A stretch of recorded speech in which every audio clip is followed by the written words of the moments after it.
Diyos ko naman, ano bang nangyayari dito? Bakit nagbabasag ng bote yan? Etong magaling mong anak, lasing na naman eh. Binasag pa yung boteng daladala niya.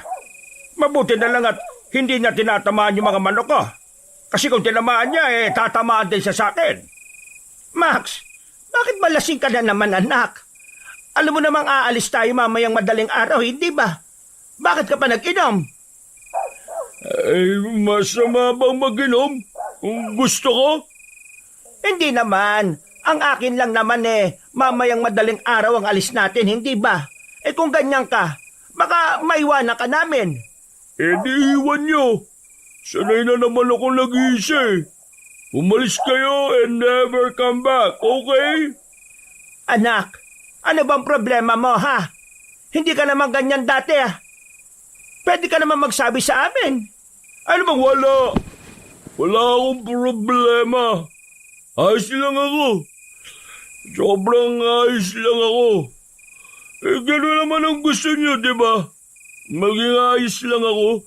Kasi hindi niyo tinatanggap ang kainan ng anak niyo eh. Lalong-lalo na ikaw pa. Magdanda ka sa pananalita mo, ha? Nawawala ka na ng galang, Maximo! Tinawag mo na ang buong first name ko, ha? Alam niyo ba, according to study, kapag ang isang tao raw ay binanggit ng buo yung pangalan ng loved ones niya ng mataas ang boses, ibig sabihin, galit siya. Galit ka na ba? Max, tama na. Lasing ka lang. Matulog ka na sa loob para makapagpahinga ka. Maga pa tayong gigising. Lasing ako, pero hindi ako nakakalimot, ma. Hindi ako makakalimot kahit kailan. Ang tingin niyo lang sa akin, isang bagay na replaceable. Walang kwenta, tanga, at inutil. Ano bang pinagsasasabi mo, anak? Walang nagsasabi sa iyo niyan. Alam mo, walang mangyayari sa buhay mo kung puro ka lang self-pity. Puro ka paawa. Salip na alam ko na susunod na sasabihin mo. Ganito, buti ba si Gabriel? Bata pa lang, may silbi na sa pamilya natin. Matalino. Alam niyan, tama't mali. Bla bla bla bla bla bla bla. Di lumabas din ang totoo. Insecure ka sa kapatid mo. Di ko siya kapatid, no? Wala akong kapatid na bata. Ang kapatid ko lang, si Kuya Nathan. Siya lang. Di ko kinikilalang kapatid yung mga ampon. Hindi ko kadugo. Legally adopted natin siya, anak. Ano ka ba naman? Bro, stop. Magpahupa ka muna ng kalasingan mo. Bukas mag-uusap tayong dalawa tungkol sa mga bagay-bagay na yan, ha? For now, kalma. Chill. Sige na, pahinga ka na muna. Alam mong, palagi kong pinapakinggan ng mga hinaing mo, di ba? Ako na ang bahala magsabi kina mama at papa tungkol sa mga bagay na yan. Sige na. No! Hindi, kuya. Buong buhay ko, palaging ikaw nakaka-absorb ng lahat ng hinaing ko eh. Siguro, ito naman ang oras para ako naman ang mag-voice out. Kaya sa'yo eh. Alam kong may iba ka rin iniintindi. Kaya ako nang bahala rito. I'm a big boy na, hindi ba? Obvious ba? Taba-taba ako, big ko. Big boy ka na. Adult ka na.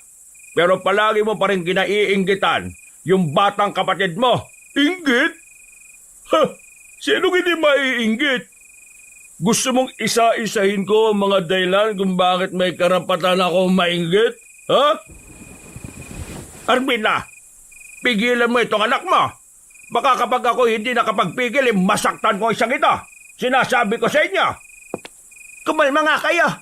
Nakakainis naman kayo eh. Mula nang dumating yung batang yan sa buhay natin, wala na kayong ibang inintindi kundi siya lang eh. Matanda ka na. Nasa tamang kaisipan ka na. At kaya mo na ang sarili mo. Si Gabriel, bata pa lang. 8 taong gulang pa lang yan, oh. Malamang, iintindihin namin siya. Ano iniiyak mo dyan, Maximo? Kasi, nung bata pa ako, wala akong maalala na meron kang ginawa para sa akin bukod sa pagbibigay ng pera at baon sa school. Eh si Gabriel, palagi mo siyang hinahatid sa school. Maaga ka rin umuwi para sunduin siya. Samantalang kami noon, wala nag-aatid sa amin. Mas gusto mo pang himasin ng mga lintik na manok mo kaysa hawakan ng kamay namin para i-guide na makatawid. Eh, si Gabriel, nakasakay pa kayo. May sasakyan na rin naman tayo nung time na yun eh. Pero wala akong matandaan na ginamit mo yun para ihatid kami. Hindi mo rin kami masundo kapag uwian na eh. One time si Kuya Nathan, nanikip yung dibdib kasi naglalakad nga kami kasi wala na kami pamasahe. Kulang ang baon namin. Pero pinilit ni Kuya Nathan na kayanin. Tapos, yung Gabriel na yan, hindi nga yan lumabas kay mama eh. Grabe ang trato ninyo. Walang prinsipe. Ah, yung ba ang pinupatok ng butsi ba? Kung di ka ba naman tanga eh, nung panahon ninyo, hindi pa mag-aara buhay natin. Sa panahon ni Gabriel, mayaman na tayo. Nakikita mo naman, hindi ba? Yung sasakyan ko noon palaging sira. Yung sasakyan ngayon, 3. Lahat nasa maayos na kondisyon. Kaya tingin mo, magagawa ko noon yung ginagawa ko kay Gabriel ngayon? Kung talaga mahal mo kami bilang anak mo, gagawa ka ng paraan para ihatid kami. Yung ibang tatay nga dyan eh, wala namang sasakyan. May sugat pa nga sa paa at hirap makalakad. Pero nagagawa nilang ihatid at sunduin ang mga anak nila. Pero ikaw, mas mahal mo pa ang mga manok mo. Hoy, parang sa paghatid sundo lang eh, nakakaganyan ka na. Tingin mo, dahil doon lang? Ganito ako kababaw sa paningin mo, ha? Kung bakit ganito kasama ang loob ko? Ah! Ang dami kong gustong sabihin sa inyo pero mukhang wala naman itong patutunguhan eh. Wala na naman kayong pakialam eh. Buti ba nga si Kuya oh, kahit na pareho kaming hindi nakaranas ng kakulangan sa inyo nung kabataan namin, palagi niya akong pinakikinggan. Hindi kagaya yung dalawa. Siguro, makikinig lang kayo kapag nalaman yung naghahanap na ako ng matatalian ng lubid sa kisame. Maxima! Hey, bumalik ka dito! Maxima! Jaime, ang anak mo! Abayaan mo siya. Hayaan natin siya sa kadramahan niyang yan. Sige po, ako na pong bahala sa kanya pa. Saka pa. Kaya siguro drama ng drama yang si Maximo kasi kinukonsinte mo eh. Sa halip na sabihin mo sa kanya na huwag niyang kaingitan si Gabriel. Siguro eh. Wala akong sinasabi kay Max. Every time na naglalabas siya ng sama ng loob, tahimik lang akong nakikinig. Hindi ko siya kinukonsinte. At kung sakali mang konsintihin ko siya, I think walang mali ron. Kasi sa buong buhay niya, never niyang naramdaman na kakampi niya ang isa sa inyo. So hindi naman siguro masama kung may kuya siyang kukonsintihin siya para maramdaman niya lang na hindi siya nag-iisa. And please, stop telling him na huwag mainggit kay Gabriel. Gab is like a prince to this family. Yun yung bagay na pangarap na maramdaman ni Max. Hindi ka rin ba nakakaintindi? Wala pa tayong gaanong pera noon kaya hindi namin maibigay sa inyo ang gusto nyo. Ano ba mahirap na intindi sa bagay na yon, ha? This is not about money pa. Hindi to tungkol sa kung anong laruan o bagay ang kaya mong maibigay sa isang tao. Ang tanong kasi ron, ano yung pagmamahal na binigay mo sa kanya nung kailangan niya yun? Ano?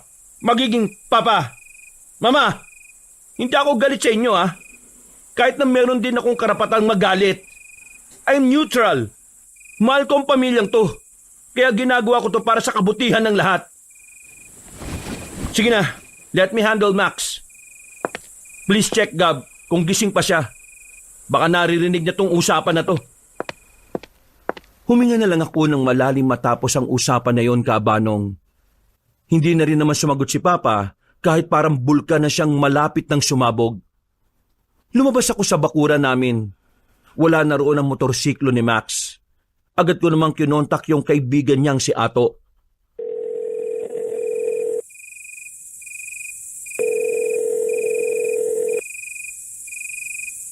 Hello, Ato. Kapag pumunta dyan si Max, sabihan mo kaagad ako, ha? Hello bro. Actually, tumawag siya sa akin ngayon eh. Pupuntahan niya ako dito. Ang kulit nga eh. Sabi ko, wag na magmotor kasi nakainom. Eh kung gusto mo, pumunta ka na rin dito para maabutan mo siya. Baka kasi umalis din kaagad eh. Sige, okay. Bumalik ako sa loob ng bahay at kinuha ko ang susi ng isang sasakyan namin. Hindi ko na kinausap si Papa dahil alam kong ako naman ang pag-iinitan niya. Mabilis kong pinatakbo ang sasakyan. Sa biyahe, naisip ko na naman ang mga pagkukulang sa amin ng tatay namin. Tama naman si Max. Noong mga bata pa kami, maraming pagkukulang si Papa. Habang si Mama nasa trabaho, ang tatay namin ay adik sa sabong. Mas mahal niya pa ang mga manok kaysa sa aming anak niya. Palagi siyang iritado. Hindi niya kami naasikaso sa bahay. Literal na tarantado at walang kwentang ama. Hindi nga siya nananakit ng pisikal, pero lulong naman sa sabong. Lahat inaasa niya kay Mama. Pero nagbago siya. Nakabalik siya sa trabaho. Na-promote kahit medyo may edad na. At kalaunan, siya na ang pinagkakatiwalaan sa isang construction firm. Sa madaling sabi, yumaman na kami. Nagbago siya, pero hindi pa rin namin maramdaman ang pagmamahal niya.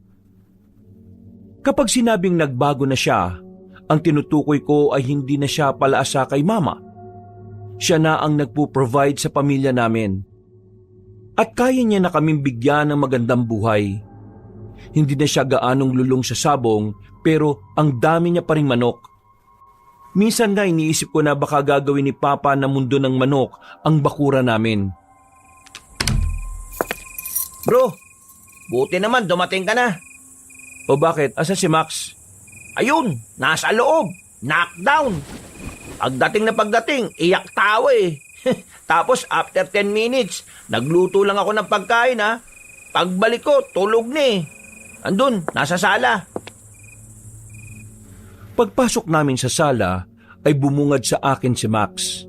Nakahilata sa sofa na parabang doon siya nakatira. Napapailing na lang ako, Kaabanong, nang maupo ako sa kabilang sofa. Hindi naman sa nangimasok ako ha. Pero kuya, nagkagulo na naman ba sa bahay nyo? As usual, kaaway na naman niya si Papa. Same issue? Oo, ganun pa rin. Gets ko si Max eh. High school pa lang kami. Palagi na niyang nakukwento na binabaliwala siya ng papa niyo. Seeking validation, making your father proud. Yun palagi yung ginagawa niya eh. Kaya ngayon, hindi niya siguro matanggap na parang wala lang sa parents niyo yung achievements niya. Ano? Achievement? Hindi mo alam kuya. Hindi ka ba niya nasabihan? Hindi eh. Wala siyang sinabi sa akin eh. Ang alam ko lang, gumraduate na siya ng college at nakakyat siya ng stage ng maayos. Nakokonsensya nga ako kasi hindi ko siya nasama sa graduation niya eh. Dami ko kasing inasikaso last time sa Cebu. Sobrang busy talaga ako. Pero sabi ko naman sa kanya, babawi ako eh. Alam naman niya yun. Baka hindi ka niya sinabihan kasi ayaw niyang makaabala pa. Kung sinabi niya kasi baka mamaya i-cancel mo lahat ng inaasikaso mo eh. Bakit? Ano ba kasi yung sinasabi mong achievement? Wala. Simple lang. Cum laude lang naman si Max. Tuwang-tuwa siya nung tinawag yung pangalan niya na may Latin honor. Pero hindi naman pumunta parents mo sa graduation niya. Ang sabi niya, hindi makalis yung papa mo sa meeting that time. Ang mama mo naman, out of town. So, ako na lang yung umakyat sa stage para magsabit sa kanya ng medal. Nakaka-proud nga yung mokong na yan eh. Mula high school, puro bagsak ang grades niyan. Pagtungtong ng college, doon ko na nakikita na talagang nagpupursige na siya eh. Kahit tarantado yan ha, nag-aaral ng maayos yan kuya. Napahilamos na ako sa sarili kong mukha, Kaabanong. Hindi ko kasi alam ang mga nangyayari sa pag-aaral ng kapatid ko. Masyado na rin kasi akong naging abala sa trabaho at sa mga pinaaasikaso sa akin ni Papa. Mula nang pumasok sa college si Max, nawalan ako ng access para malaman kung ano ang kalagayan niya sa college. Kaya sobrang nakonsensya ako na wala man lang akong alam sa mga narating niya. O kuya, don't feel bad. Sinadya niyang hindi sabihin sa'yo kasi nga ang gusto niya, ma-surprise ka. At ayaw niya ring makaabala sa'yo. Kasi lagi na lang daw ikaw ang dumadamay sa kanya eh. Alam mo, ang turing niya sa sarili niya, pabigat daw siya sa'yo. Kaya kahit minsan may problema siya, kinikimkim na lang niya eh. Nalulusaw naman daw yung problema kapag hinahayaan lang eh. Grabe. Wala talaga akong alam eh. Dapat alam ko yung mga achievement niyang yun. Para man lang kahit papano eh, naramdaman niyang merong proud sa kanya. Well, kilala naman natin yung tokmol na yun. Matatag yan. Kaya hanggat kaya niya, sinosolo niya. Nanahimik ako sandali, Kaabanong. Gusto kong maiyak sa inis. Mas nauunawaan ko na yung inggit na nararamdaman niya para sa bunso namin. Nung si Gabriel kasi ang may award sa school, kahit may almura na si Papa ay nakaakyat siya ng stage. Magiging okay din yan si Max. Maangas yan eh. Ay, teka. May iba nga pala tayo. Kuya Nathan, naniniwala ka ba sa aswang? Ha? I mean, pambihira ka naman. Ang bilis ng transition ng usapan natin ah. Kanina naiiyak ako eh. Tapos biglang aswang? Bakit? Anong meron? Yun talaga ang bala ko eh. Ang pigilan ng pag-iyak mo. Hindi. Di ba sa Marinduque kayo pupunta? Oo, bakit? May aswang ba sa Marinduque? Nakausap ko kasi yung kaibigan ko na taga Marinduque. Patay kasi yung lolo niya. Yung lolo niya, close friend ng lolo ko. Yun din yung nag-alaga sa akin nung baby pa ako. Kasi sila mama at papa nga di ba, naghiwalay. Ang lolo ko naman, nagtrabaho kaya yung lolo na yun, siya ang nag-alaga sa akin. Pupunta ako ron eh. Kung ayos lang sana, sasabay na rin ako sa inyo. Malaki ang Marinduque. Saan ba ron? Sa may Teka kalimutan ko. Ay, hindi. Sa pala? San Mariano. Nabanggit sa akin ni Max na doon din ang area nyo eh. Oo. Doon nga rin. Pwede ka namang sumabay. Sasabihan ko lang si Papa mamaya bago ako matulog. Teka. Ano connect ng aswang? Bakit mo tinanong kanina kung naniniwala ba ako sa aswang? Yung lolo kasi ng kaibigan ko, yung matandang nag-alaga sa akin, pinatay daw yun ng aswang. Ano no? Pinatay ng ano? Aswang? Seryoso ka ba dyan? Kung naman si kuya tingin mo talaga gagawa ako ng sariling version ng pagkamatay na matanda? Minsan kasi sira ulo ka rin parang tong kapatid ko. Minsan lang naman yun kuya. Pero ito, seryoso to. Paano naman kayo nakakasiguro na aswang nga yung dumali sa kanya? May sinend sa akin video clip yung kaibigan ko. Eto tingnan mo. Pinakita niya sa akin ang cellphone niya. Pinanood ko ang nasa video. Naroon na matandang sinasabi niya, naka-record. Sinasabi niya na inaatake sila ng aswang. Narinig ko rin sa video ang angil na parang mabangis na hayop. Tapos, maya-maya lang, biglang natutok na sa ibang direksyon ng kamera. Narinig na lang namin na sumisigaw na yung matandang lalaki. Ilang segundo, tumahimik na yung paligid. Yung si Lolo Isko kasi na yan eh. Hilig niyang mag-record ng video bago kumain. Nung time na yon, mag-isa lang siya. Tapos, ayan yung nangyari. Kumalat yung video sa kanila eh. At alam ng lahat ng tao na totoo yan. Pero sa internet, lahat ng nakapanood, pinagtatawanan lang kasi etong si Max eh. Tumawa eh. Nagalit nga ako. Sabi nila, edited daw. Pero anong edited kung totoong namatay nga si Lolo Isko?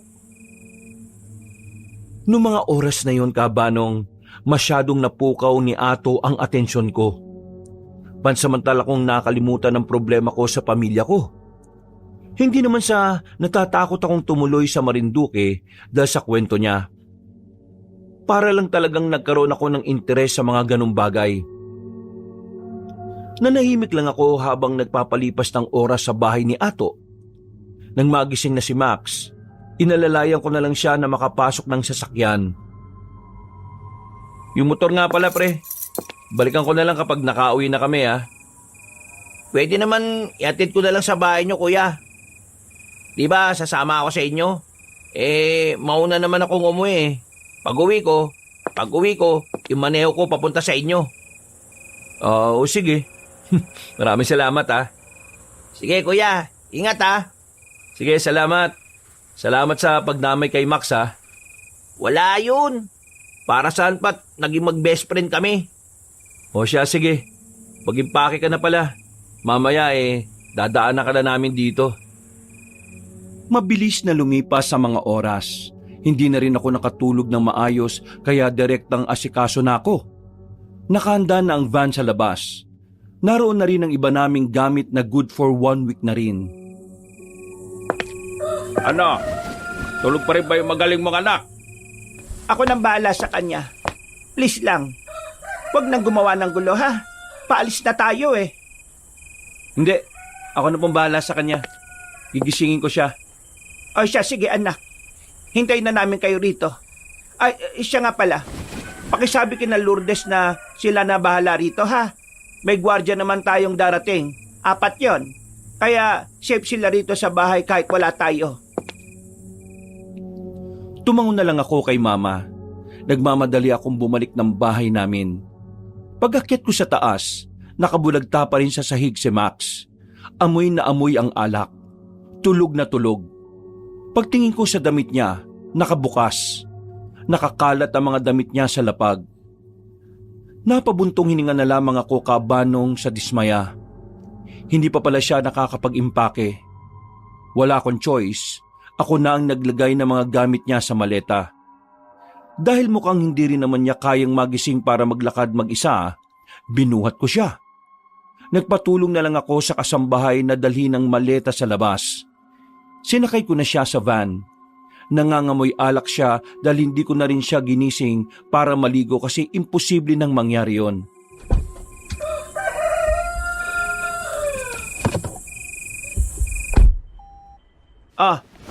Ano ba yan? Bakit ganyan ang amoy yan? Hindi man lang naligo ang taong yan?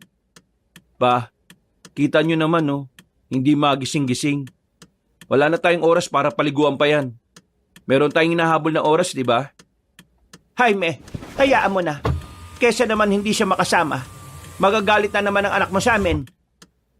Dapat nga, hindi na natin sinama yan eh. Baka sirain lang niya yung bakasyon natin. Papa, bakit po kayo galit kay Kuya Max? Yan kasing kuya mo, Pwede ko na po bang paanda rin tong van? O dito na lang tayo magbakasyon sa tapat ng bahay natin? Sige na anak. Go ahead. Nakita kong masama ang tingin sa akin ni Papa, pero hindi ko na lang siya pinansin. Maingat ko ng pinaandar ang sasakyan. Bago kami magpunta sa pier, ay dinaanan na muna namin si Ato. Pumayag naman sila Papa na sumabay siya. Mabait naman sila kay Ato kaya walang naging problema. Tahimik ang naging biyahe namin, Kabanong. Umaga na nang makarating kami sa pier. Ang kinuha naming cabin ay 2. May kamahalan pero sakto na yon para sa amin. Naka-VIP rin kasi kami. Sila Papa, Mama at Gabriel ang magkakasama. Habang kaming tatlo naman nila Ato at Max ay sa isang cabin. Mambira talaga to si Max. Akala ko naman, nakapaganda na siya ng gamit niya. Hindi. Pag uwi namin kagabi, tulog ka agad eh. Ni hindi na nga ako nakausap ng isang yan. Kaya yan, hinayaan ko na lang matulog. Sasakit ang ulo niyan kapag ginising ko ng papilit. Ang malaga, nakasama. Ikaw, parang kakaunti lang ang dala mo ah. Oo, kasi baka 1 o 2 araw lang naman ako. Kailangan ko lang talagang makita si Lolo Isko bago man lang siya ilibing. Kung gusto mo pang magstay sa amin, pwede naman. Sinabi naman ni Papa na welcome ka anytime eh. Naku, nakakaya no. Family vacation yan tapos makikisiksik ako. Ano ka ba? Pamilya na rin naman ang turing namin sa'yo, di ba? Naalala mo dati nung kumain ka sa bahay, tapos yung kinain mong pagkain sa ref, yung galing ng Italy na order ni Papa sa kaibigan niya. Di naman nagalit si Papa sa'yo nun ha. Tawa nga lang siya ng tawa eh. Gagi, pinaalala mo pa kuya. Nakakaya tuloy. Wala nga yun. Kapag napag-uusapan ka nga namin minsan eh, tawa lang kami ng tawa.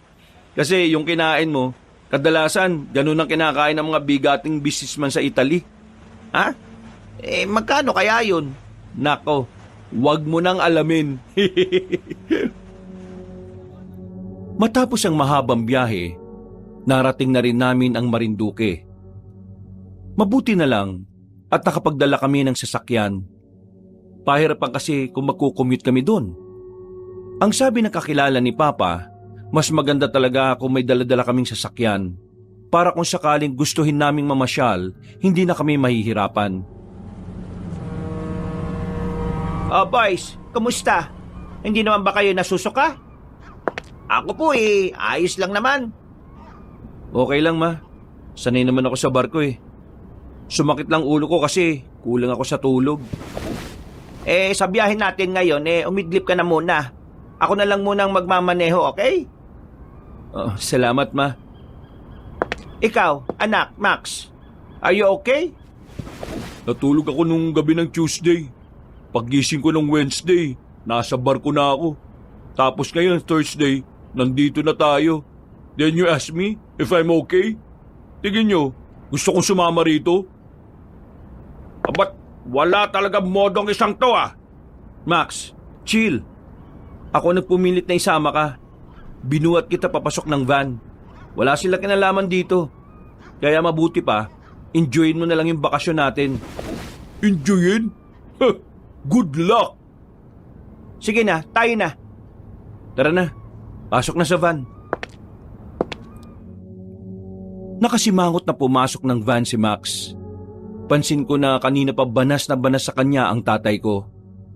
Buti na lang kaming tatlo ang makakatabi sa likod.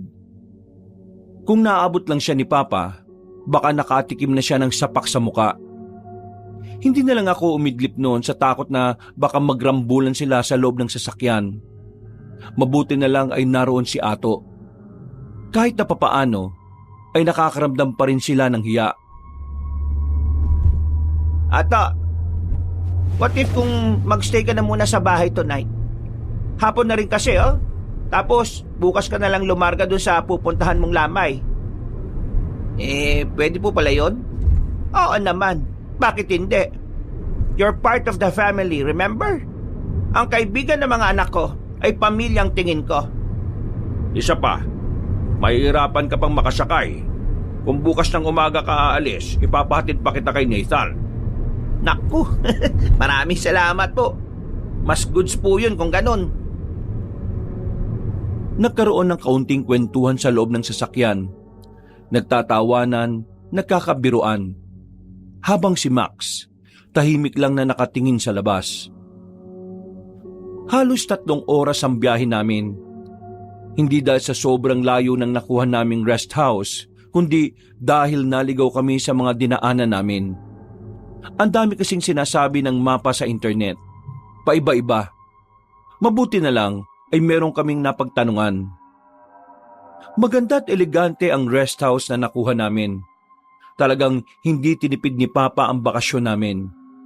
Yung rest house na yon ay nakatirik mismo sa gubat. Napapalibutan ng mga punong kahoy na matataas. Masasabi kong medyo liblib na yon, pero maayos naman na ang kalsada doon. Sabi ng business partner ko, bago niya ito ibenta, maraming nagpupunta rito na mga artista. Noon yun noong 90s pa. Kaso medyo humina nga raw nung tumagal. Sa pinsan niya ito ibinenta, kaya medyo nakamura lang tayo ng kaunti. Kasi pinsan naman ang business partner ko may-ari nito. Ibig kong sabihin, ang tagal na pala nito. Pero ang ganda pa rin no? Alagang-alaga. Abay oo, matagal na talaga. Ilang renovation na ginawa rito Siyempre ang bahay lumuluma din naman. Lalo na kapag may malalakas na bagyo. Pero don't worry, safe tayo rito. May 2 security guard tayo rito na provided din naman ng mismong may-ari nitong rest house. Hindi lang yan. Hindi lang tayo nandito para mag-swimming. Siyempre, gagala rin tayo. Pupunta tayo ng mga pasyalan dito sa Marinduque. Yay, Mama! Bibili po tayo ng maraming pagkain Maraming pasalubong para kina Nanay Lourdes. Abay oo naman. Lahat bibilhin natin. Mama, gusto ko din pong makakita ng kabayo. Meron po ba nandito? Ay nako, yan ang hindi ako sigurado anak. Pero kapag meron tayong nakitang kabayo magpapapicture tayo ron. Sumakay ka sa likod ng kabayo para kapag tumakbo na mabilis mapunta ka na sa ibang lugar. Sasama ka ng kabayo sa mundo nila. Tapos, tatawagin kang Petrang Kabayo. Mama, si Kuya Max tinatakot ako. At kakainin ka ng aswang. Maxima! Huwag mo nga tinatakot ang kapatid mo. Ay sus! Kaya naduduwag yung batang yan kasi palagi niyong bine-baby. Tama na. Sige na, Max. Umakyat ka na sa taas. Ayusin mo na kwarto mo. O sige na. Bye. Pangiti-ngiti pa si Max matapos payakin si Gabriel. Napapailing na lang din si Ato. Maya-maya pa, nagluto na rin si Mama ng panghapunan namin. Ako naman ay nasa kwarto lang. Nagsasalansa ng mga damit at mga gamit ko. Pasok! Oh, Max. Bakit ka nandito? May kailangan ka? Bakit mo ko sinama rito?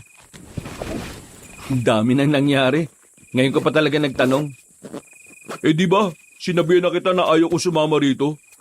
Kalokohan lang to Kunwari masaya pamilya kasi nagbabakasyon, pero hindi naman.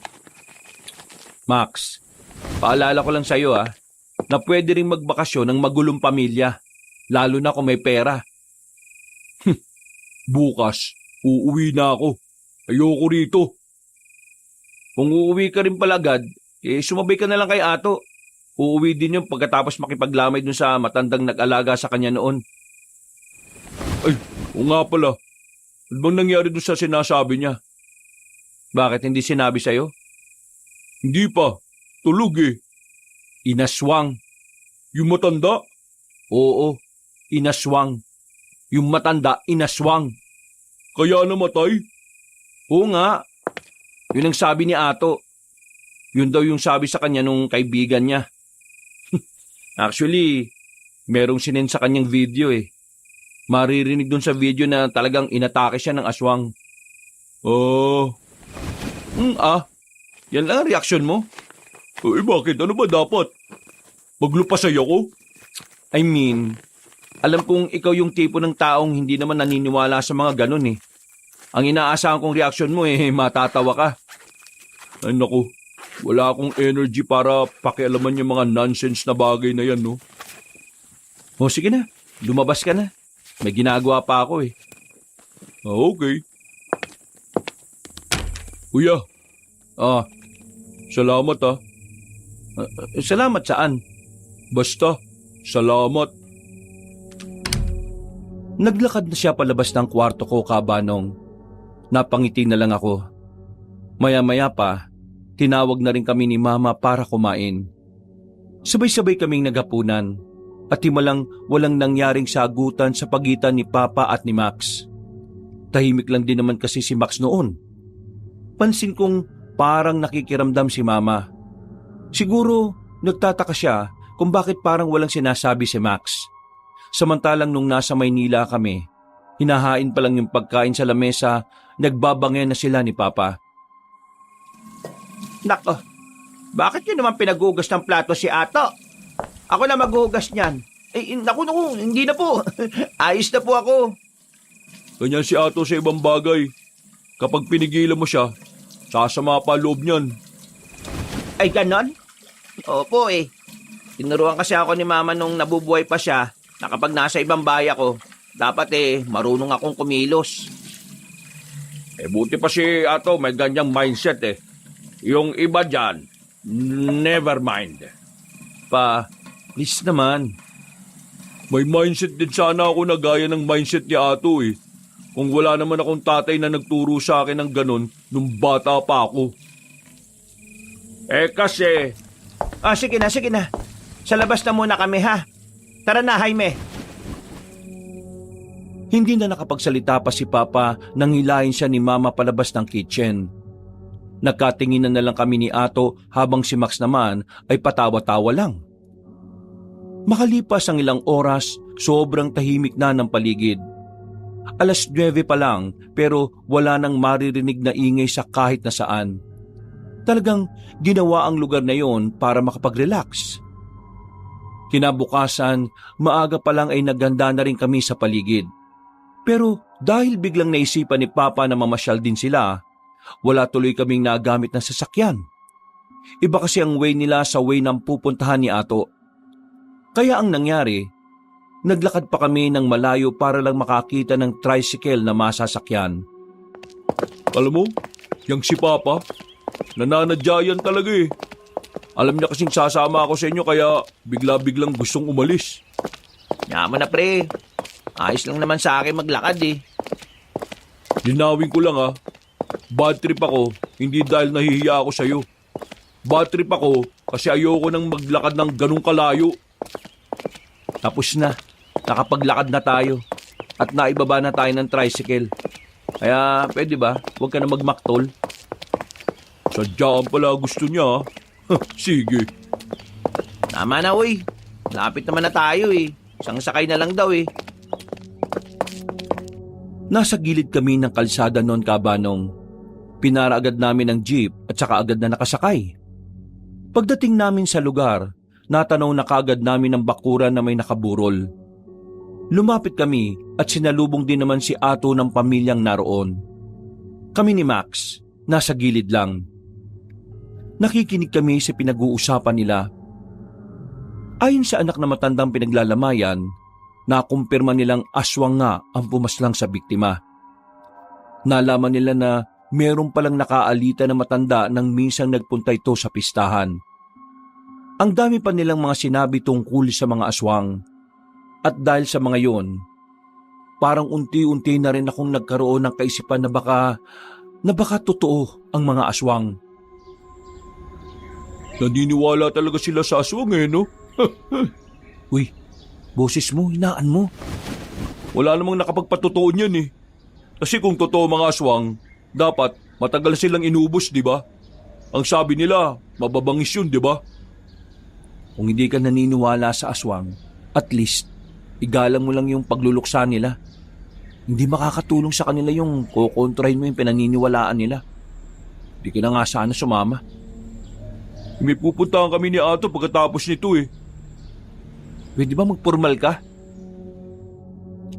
Halos 1 oras din kinakausap ng mga naroroon si Ato.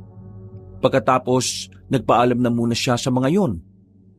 Baka sa mukha ni Ato ang lungkot, pero ngumiti siya nang balikan na niya kami sa labas. O ano, tara na. Nakapagpaalam na ako sa kanila, pero mamayang gabi, pupunta ako dito. Dito na rin ako magpapalipas ng gabi. Saan ba kayo pupunta ngayon? Gagala lang. Ano, sama ka ba? Pwede ba?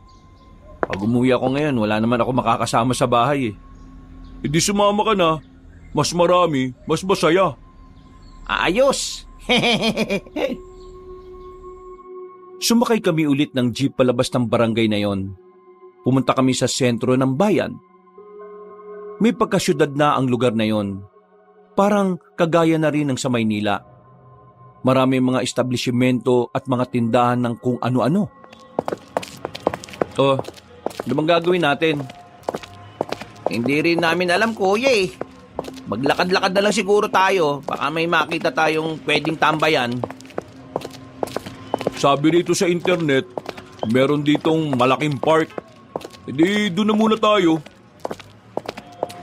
Kaunting lakad lang ang ginawa namin, Kabanong. Nakarating kami kagad. Maraming tao ang naroon.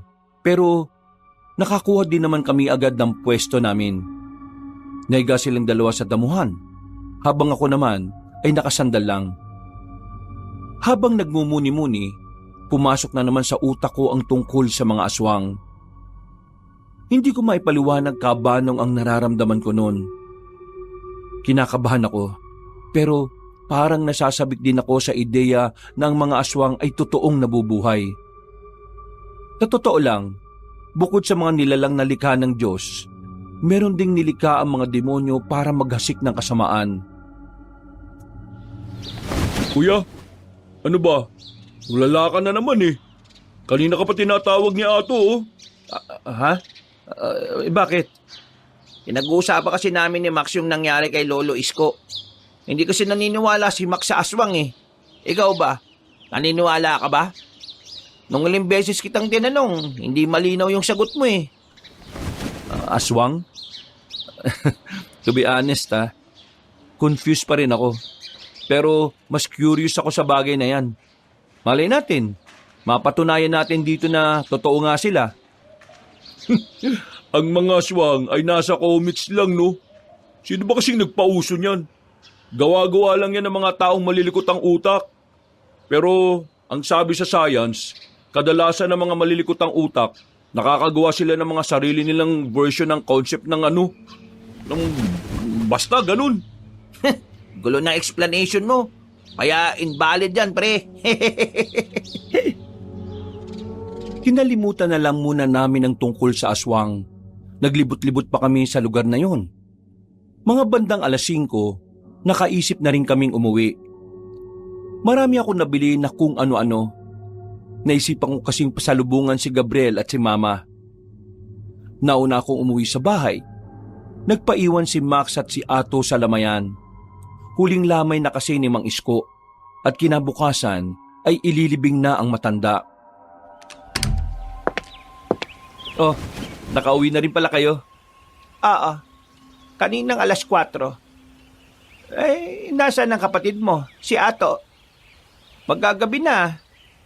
Huling lamay pala ngayon ni Mang Isko kaya doon na sila matutulog. Akala ko naman kung saan-saan na naman napadpad. Mas maganda kang doon na muna yung si Max na yan. Para naman hindi masira ang gabi ko ngayon. Ma, may dala pala akong pagkain. Binili ko yun sa sentro ng bayan kanina. Para sa inyo ni Gabriel. Ay nako, salamat Nag-abala ka pa talaga. Pasensya ka na, wala kaming nabiling pasalubong kanina. Namasyala kasi kami talaga. Wala naman kaming nakitang tindahan ng mga pasalubong dun sa napuntahan namin kanina. Ayos lang po, Ma. Nasaan po pala si Gab? Tingnan mo kung gising na. Nakatulog kanina Umakyat ako ng kwarto ni Gabriel, ang bunsong kapatid namin. Inabutan ko siyang naglalaro ng bagong laruan na binili sa kanya ni Papa at Mama. Tumigil siya sandali nang makita niya akong nasa pintuan. Pwede ba akong pumasok, Gabs? Opo, pero bakit po kayo nandito? May sasabihin po ba kayo? Wala naman. Gusto ko lang namang makakwentuhan ka. Ganun. O ano, kumusta yung lakad nyo kanina? Ang daming toys dun, kuya. Ang daming bata rin. Kaso yung ibang bata, wala silang toys. Kawawa sila. Tapos marumi pa sila. Bibigyan ko sana sila ng toy kaso sabi ni Papa, wag daw eh. Baka daw sindikato yung mga bata. Ano po ba yung sindikato? Pambira talaga si Papa, oh. Yung sindikato kasi, mga bad sila. Ginagamit nila yung mga bata para magkaroon sila ng pera. Ganun po pala yun. Pero kuya, may tanong po ako sa inyo. O sige, ano ba yung tatanong mo?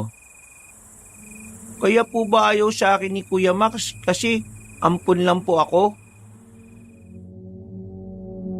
Hindi ako kagad nakasagot sa tanong ni Gabriel Cabanong.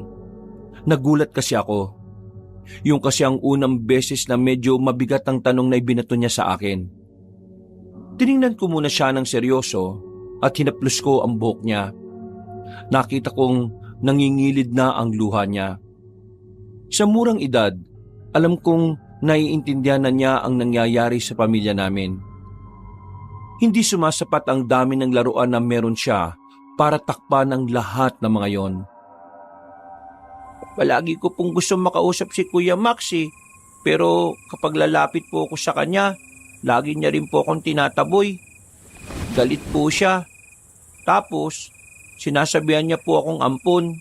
Na wala raw po akong karapatan dito sa bahay kasi di po raw ako totoong anak. Bakit po kaya ganun si Kuya Max sa akin, no? Kasalanan ko po bang naging ampun po ako? Huwag mo sabihin yan, okay? Wala kang kasalanan. Wala ka namang ginawang mali eh. Yung Kuya Max mo, magulo lang yung isip noon. Marami siyang hindi naiintindihan ngayon dahil sa puot na nasa puso niya. Kasi ang Kuya Max mo, may mga pinagdaanan din siya nung bata pa siya.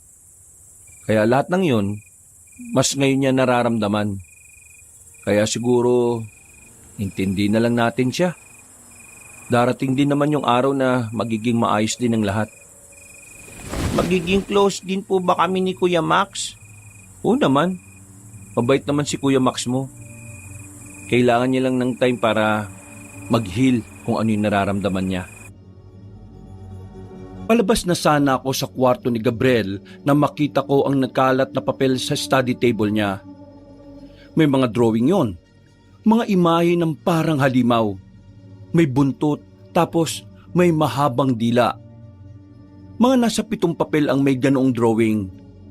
Hindi maayos ang pagkakaguhit, pero yon at yon ang imaheng lumalabas. Gab, ikaw ba gumawa ng mga drawing na ito? Opo, Kuya. Saan mo nakuha yung ganyang idea? Sa panaginip ko po. Panaginip? Anong panaginip? Panaginip ko nung nakaraan. Yung umiiyak po ko. Sa panaginip ko po kasi, hinahabol po ko ng monster eh. Ganyan pong itsura niya.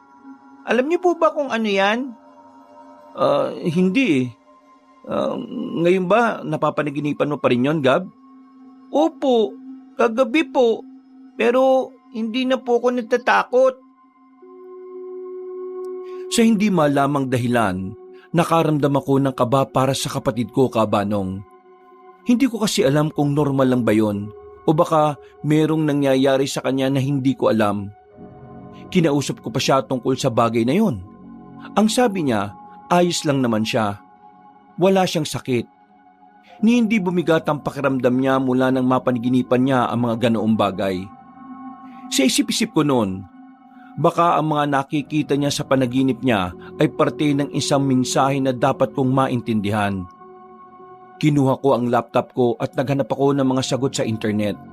Pero ang nakita ko lang doon na paliwanag, dahil sa stress, pwedeng magkaroon ng mga hallucination ng isang bata at mga weirdong panaginip. Yun ang pinanghawakan kong dahilan. Hindi na lang ako nag-isip kung ano. Sa kabilang banda, nakaramdam ako ng awa kay Gabriel. Parang siya kasi ang sumasalo ng lahat ng problema sa bahay namin. Nagising ako dahil sa sunod-sunod na tilaok ng manok. Bumaba agad ako sa sala. Pagtingin ko sa labas, kausap ni Papa yung isa sa mga security guard namin. Hawak ni Papa ang isang panabong na manok. Tapos may 7 kahon pa sa gilid na may laman ding manok na hindi ko alam saan galing. Ma, ano po yun? Ang papa mo, pabili ng manok. Ayan, bumili ng 8. Pambihira naman. Ang dami-dami na niyang manok sa Maynila. Hayaan mo na. Magagalit pa yan kapag kinontra mo. Sige na, kumain ka na. Pagkatapos maligo ka dahil aalis tayo maya-maya. Oh, saan na naman po tayo pupunta? Ipapasyal natin si Gab. Meron kaming nahanap na bagong pasyalan tapos mag-picnic tayo roon. Pagkatapos ng almusal, bumiyahe na kami kaagad. Mga nasa 2 oras ang biyahe namin. Ang layo ng pasyala na sinasabi ni Mama. Pero pagdating namin, sulit na sulit ang binyahe namin. Ang ganda ng tanawin. Masasabi ko na isa na yon sa pinakamagandang napuntahan namin sa Marinduque. Sariwa pa ang hangin. Wala ring gaanong tao. Meron lang nag-asikaso sa amin sandali matapos naming maiparada ang van. Bitbit namin ni Papa ang 2 malaking basket na naglalaman ng mga ilalatag namin sa piknik. Maliwalas ang gubat na tinatahak namin noon, kabanong. Maririnig din ng mga huni ng ibon na lalong nagpapadagdag ng kagandahan ng gubat. Alam nyo, nung araw, sa ganitong lugar din kami nagpupunta nitong mama ninyo Resto, wala. Hindi namin kaya yan noon. Punta lang kami sa gubat, dala ng mga pagkain tapos picnic. Ganon. Pero kayo, since may pera na tayo at mayaman na tayo, huwag niyong titipirin ng babae kapag nagde-date kayo, ha? Ako kasi noon, wala akong kahit na ano Buti na lang itong mama ninyo hindi ako iniwan kahit walang-wala akong pera. Hindi naman kasi ako mukhang pera Ang malaga sa akin yung nagsisikap sa buhay. Alam nyo, gusto ko sanang palaging ganito. Yung may banding tayo lagi. Mas masaya sana kung nandito rin si Max Natahimik si Papa. Alam niya kasi na mapupunta kay Max ang usapan. Ako naman din ay hindi na lang nagsalita. Hawak-hawak ko lang ang kamay ni Gabriel hanggang sa makahanap na kami ng magandang spot. Wala pa ring imik si Papa. Kuya, pwede bang punta tayo ron? Hindi ko alam baka bawal doon. Mama, punta kami ni Kuya ron May tulay Ay nako, huwag kayong dadaan sa tulay na yan. Baka mamaya marupok na yon. Malaglag pa kayo. Pwede ba kami ron? Ano sa tingin mo, honey? Sige. Pero bumalik din kaagad kayo, ha? Mamaya kakain na tayo ng tanghalian. Yay! Ano ba kasing gagawin nyo ron? Hindi ko alam dito kay Gab. Para po kasing may bulaklak dun Bibigay ko po kay Mama. Wow, ang sweet naman ng bunso namin. Sana yung isa rin dyan, hindi ba? Oy, lagi kita binibigyan ng bulaklak, ha? Natawa na lamang silang dalawa. Kami naman ni Gabriel ay nagsimula na ring naglakad. Hindi naman kalayuan ang itinuro ni Gabriel na lugar. Natatanaw naman namin yon sa pinagpwestuhan namin. Kapag nakakuha na tayo ng bulaklak, bumalik na kaagad tayo, ha? Hindi tayo pwedeng lumayo Kuya, pwede ko po bang hiramin ang cellphone mo? Gusto ko lang pong mag-video-video para po pag uwi ko, meron po akong papanoorin sa bahay. Hindi kasi pang video tong cellphone ko Pang work to Sige na kuya, ngayon lang naman wala kasi akong cellphone. Oh, sige na. Pero video o picture lang, ha? Wala kang pakikialaman na ibang app dyan. Kasi nandyan yung mga contacts ko. Yay! Sinimula ni Gabriel ang pagre-record ng video. Kung saan-saan na lang niya itinututok ang kamera. Nung sandaling yon, kabanong, ay masaya ako. Yun ang unang beses na nagkaroon kami ng mas matinong bonding ni Gabriel. Madalas kasi ako may inaasikasong negosyo ni Papa. Kaya wala talagang oras para makipag-usap sa bunso namin. Kuya, ayun Bulaklak. Ang ganda. Magugustuhan ni Mama. Ang dami niyan eh. Nako, delikado.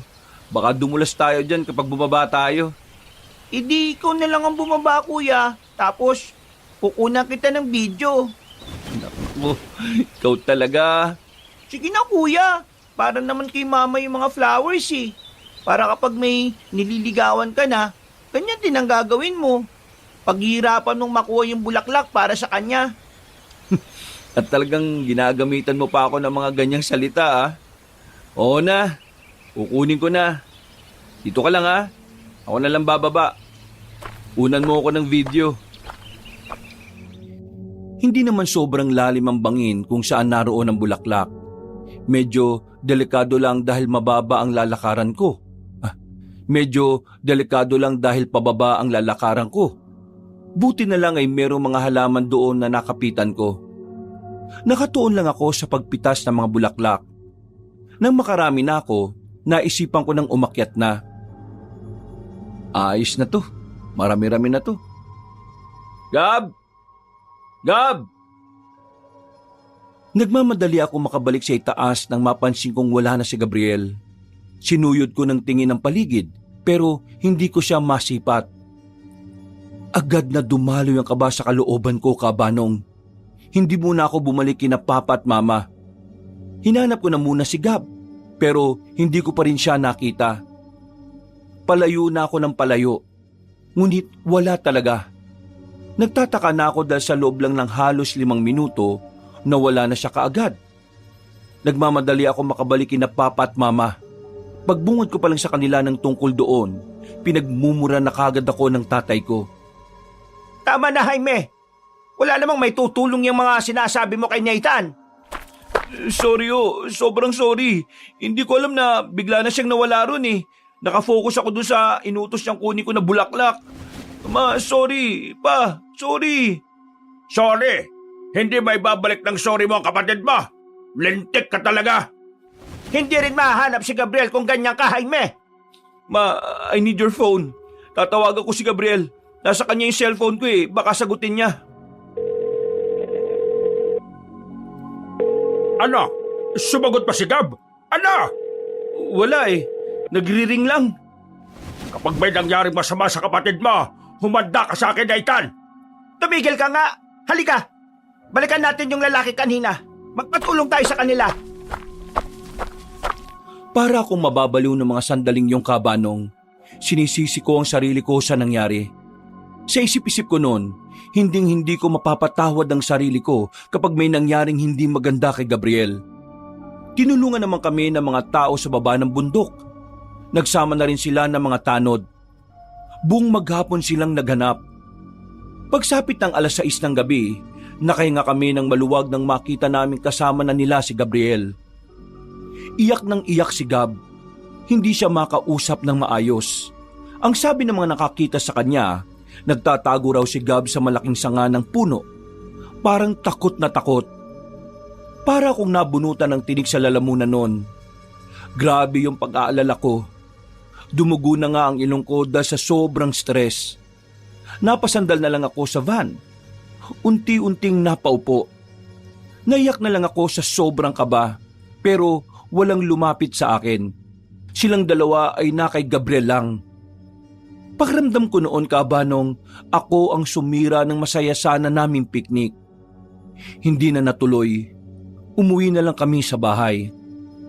Pagdating namin, inabutan naming nagluluto na si Max at Ato. Napansin agad ni Max na mayroong problema kaya tinanong niya kagad ako. Pero hindi ako nakapagsalita dahil sa nangyari. Ma, ano nangyari? Bakit ganyan mukha nyo? Tsaka tong batang to, bakit ganito? Paano kanina? Nawala itong kapatid mo. Halos buong araw naming hinanap. Buti na lang nakita siya sa gubat. Eto kasing kuya niyo, pabaya! Ano ka ba, Jaime? Kanina ka pa eh. Paano kung may nangyaring masama kay Gabriel? Kakayanin mo ba, Armina? Malamang hindi. Pero ligtas siya Kaya dapat magpasalamat na lang tayo. Walang mangyayari kung sisisihin mo lang si Nathan ang sisisihin. Wala namang may gusto na mangyari ito eh. Hindi ko kasi matanggap na naging tanga siya sa part na yon. Oo na! Kasalanan ko na nangyari. Isipin nyo ng lahat sa akin. Kasalanan ko. Ano? Okay na ba? Masaya ka na ba ngayon, pa? Inamin ko na nakasalanan ko na. Ganyan naman kayo palagi eh. Nasanay kasi kayo na lahat ng ginagawa ko tama. Lahat ng kilos ko kalkulado. Lahat ng utos mo nasusunod ko ng maayos. Ngayon lang ako nagkamali ng ganito ah. Parang tingin mo na kagad sa akin eh, walang kwenta. Akala mo ba ikaw lang yung nag-alala? Akala mo ba ikaw lang yung natakot? Ako rin. Mahalaga sa akin yung batang yan. Kung makapagsalita ka naman sa akin eh, parang wala akong nagawang maganda sa pamilyang to eh. Nakakalimutan mo na yatang lahat ng pinagagawa mo sa akin eh, ginagawa ko ng walang pagdadalawang isip. Lahat ng gusto mo, sinusunod ko. Kinalimutan ko na nga yung pangarap ko para sa sarili ko eh. Kasi mas inuna kong tuparin yung pangarap mo para sa akin. Tapos ngayon, parang lahat ng ginawa kong tama naglaho lang, na parang bula. Dahil sa isang pagkakamali na hindi ko naman sinasadya. Ganun ba kababatingin mo sa akin, ha? Jaitan, tama na. Sige na, ma. Nakakapuno na ng pasensya eh. All this time, nanahimik ako. Pumapagitna ako sa problema ng pamilyang to. Ma, pa, meron din akong pinoproblema sa sarili ko. Pero dahil puro problema tong pamilya na to, mas inuuna kong intindihin tong pamilya natin. Eh may problema ka pala eh, bakit hindi mo sabihin? Para naman naiintindihan ka namin. Di ang ganyan na isusumbat mo sa amin na nahihirapan ka pala eh, sabihin. Tapos ano? Kapag nakita mong mahina ako, bababa na naman ang tingin mo sa akin? Di ba ganun ka naman talaga? Di ba? Ang taong emosyonal para sa'yo eh mahina. Pa, wala kayong alam.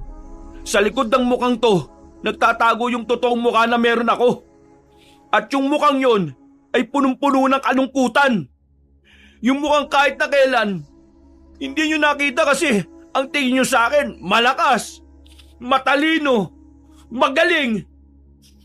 Wala kayong alam na wala akong magawa kundi ang maging matatag. Kahit na parang hindi ko na kaya mabuhay. Isang mahabang katahimikan ng namayani matapos kong sabihin ang lahat ng yon, Kabanong. Baka sa mukha nila ang pagkabigla. Kahit na hindi ko eksaktong sinabi ang problema ko, kita ko sa kanila ang pagkawindang. Natameme si Papa. Hindi siya makatingin ng diretso sa akin. Si Mama naman, iyak lang ng iyak.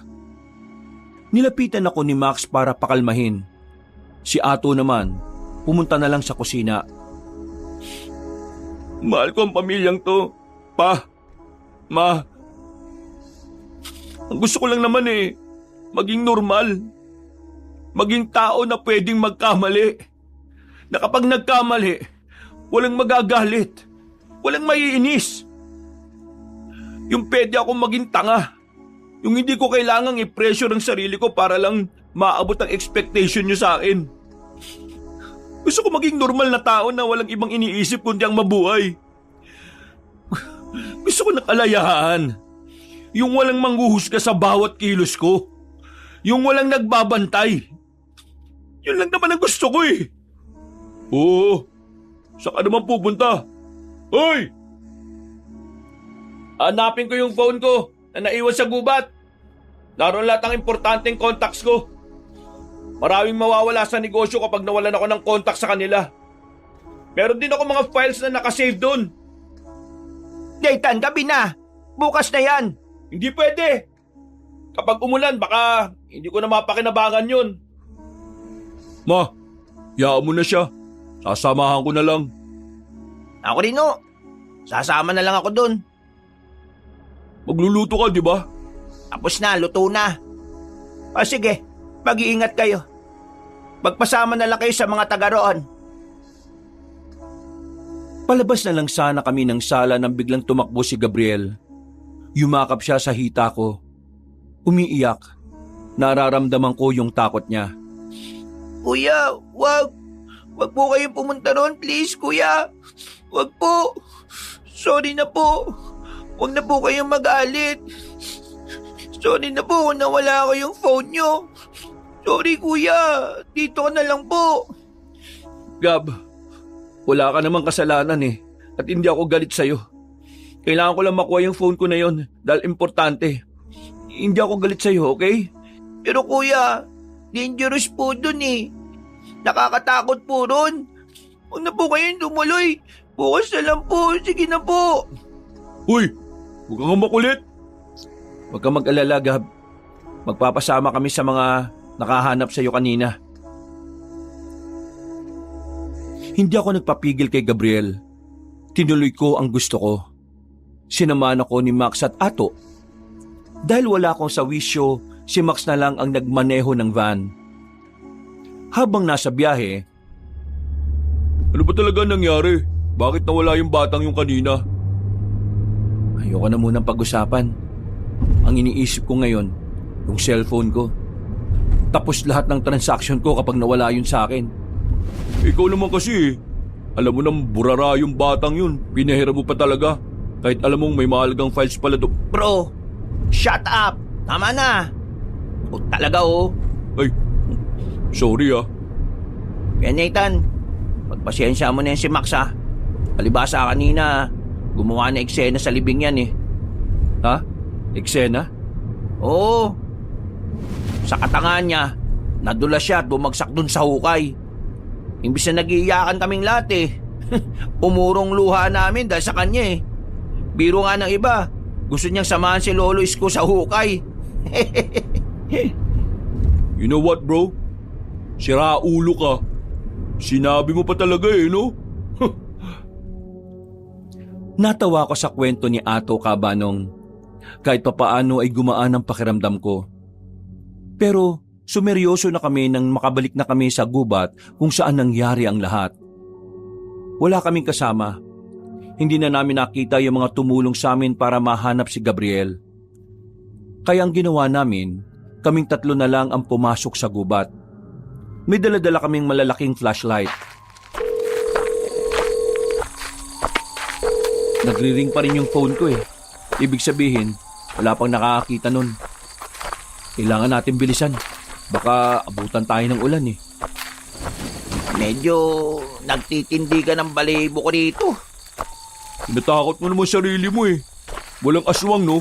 Hindi yun totoo. Eh paano kung meron? Wala nga. Ang aswang, nasa isip lang ng tao yun. Hindi na namin napapansin na malayo na pala kami sa pinanggalingan namin. Pero nagpatuloy pa rin kami.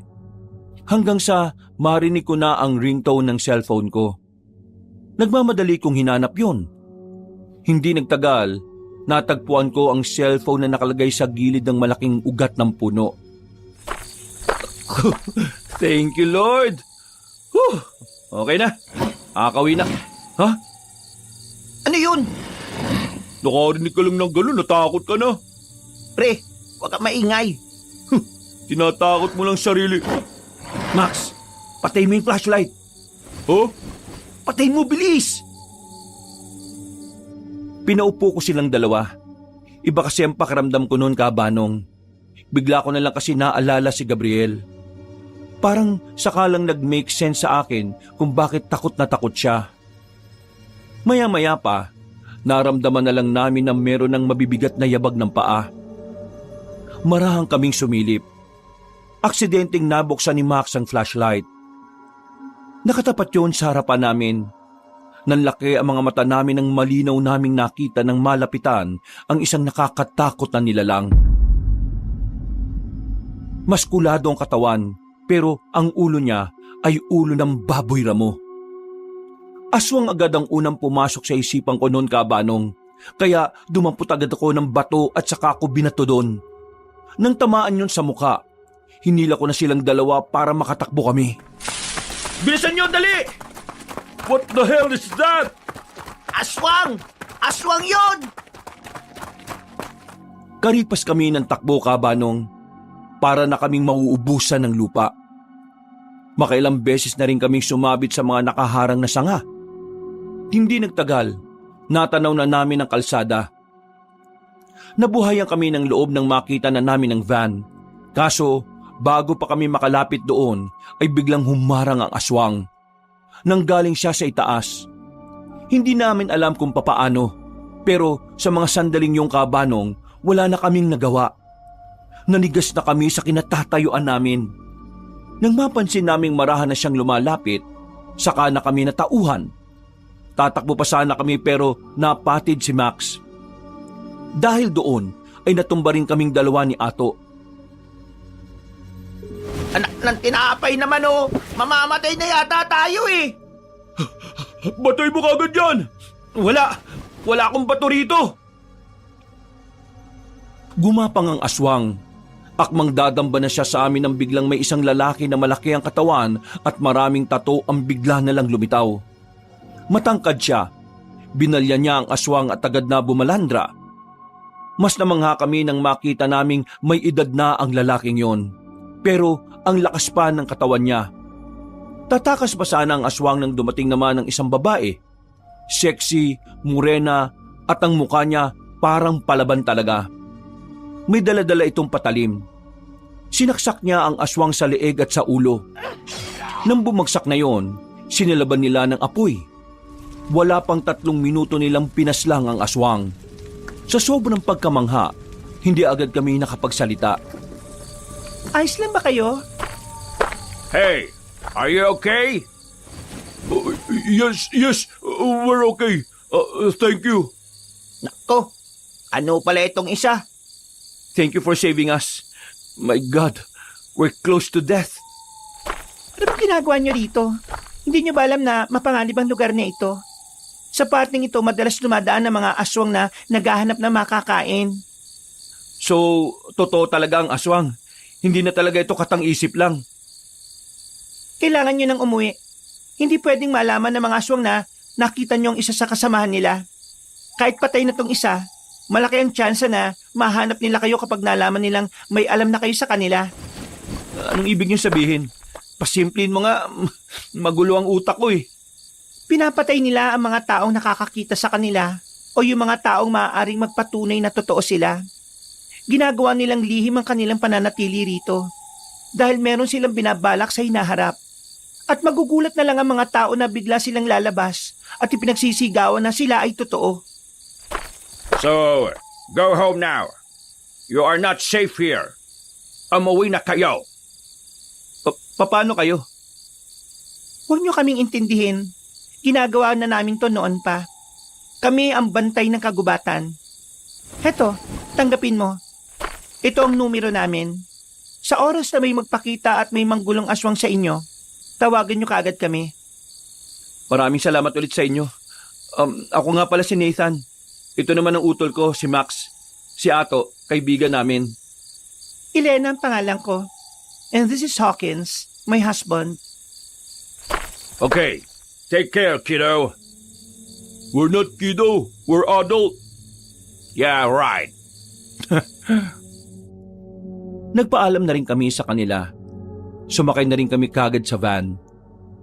Si Max na ang pinagmaneho ko dahil nanginginig pa rin ang kamay ko sa takot. Nakauwi naman kami ng ligtas sa rest house. Nasa sala sila mama na halatang hinihintay na kami. Nako, mabuti naman at nakabalik kayo. Ano nangyari sa inyo? Bakit ang dudumi ng damit ninyo? Nagkatinginan kaming 3 kabanong. Hindi namin sigurado kung tama bang malaman nila ang mga nangyari. Alam kasi namin na unang hindi maniniwala ay si Papa. Wala na sana akong balak na ipaalam sa kanila pero biglang dumating si Gabriel mula sa itaas. Nagmamadali itong lumapit sa amin. Kuya! Buti nakabalik po kayo. O Gab, kanina bago kami umalis may sinabi ka sa akin. Ano yun?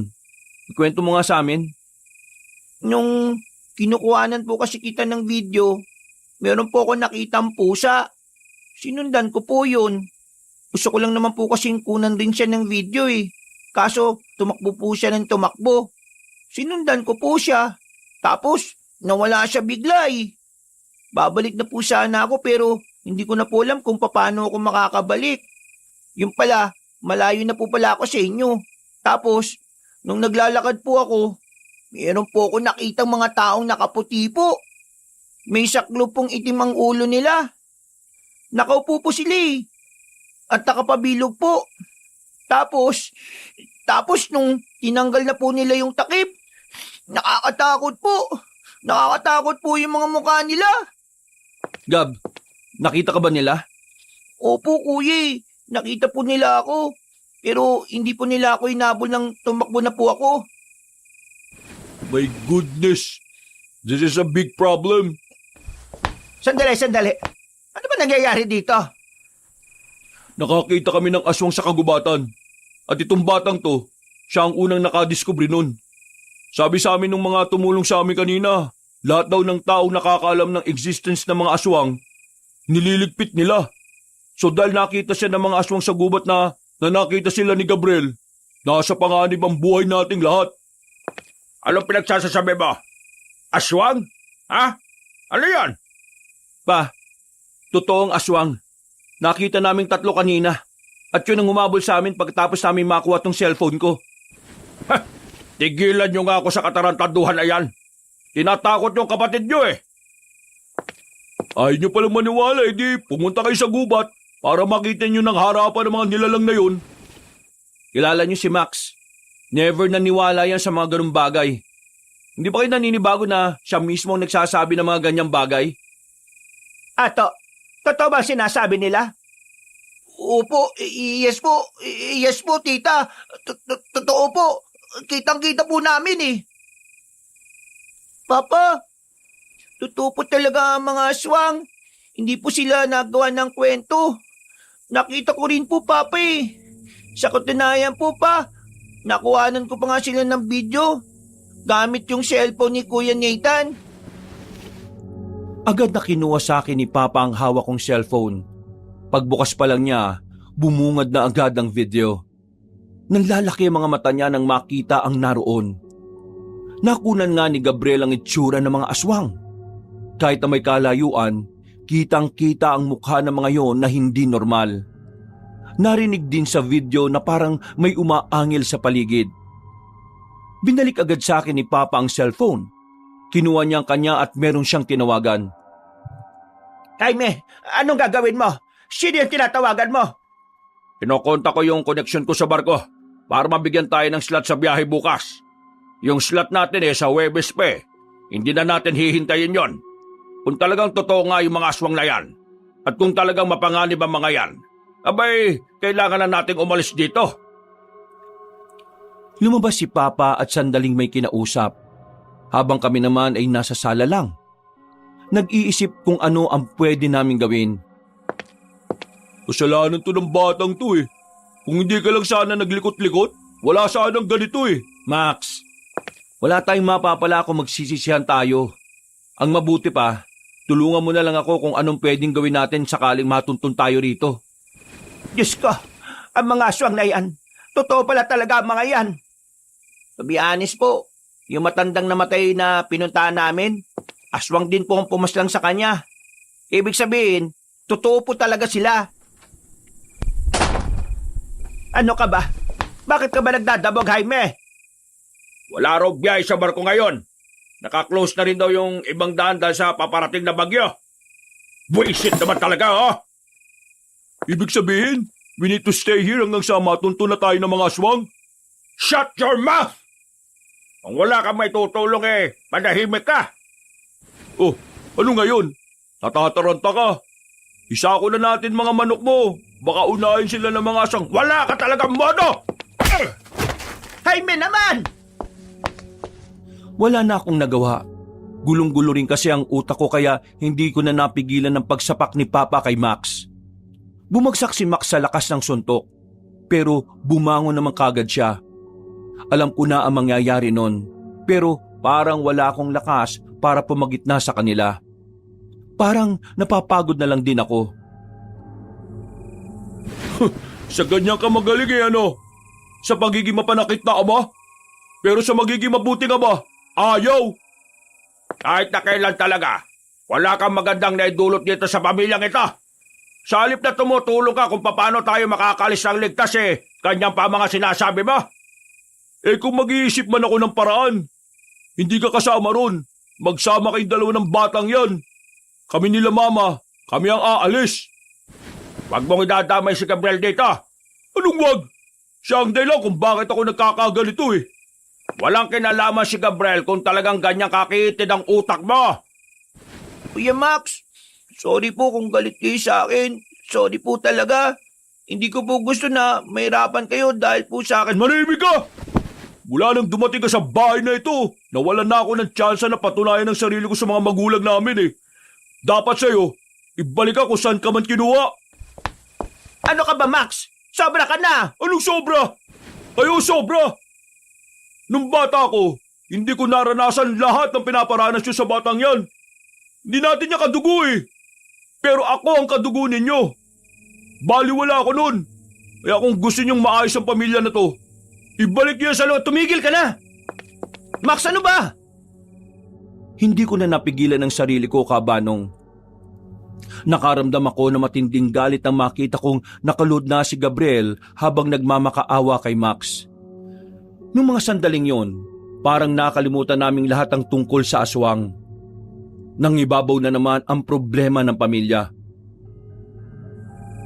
Bakit? Kakampihan mo tong ama natin? At yung batang yan?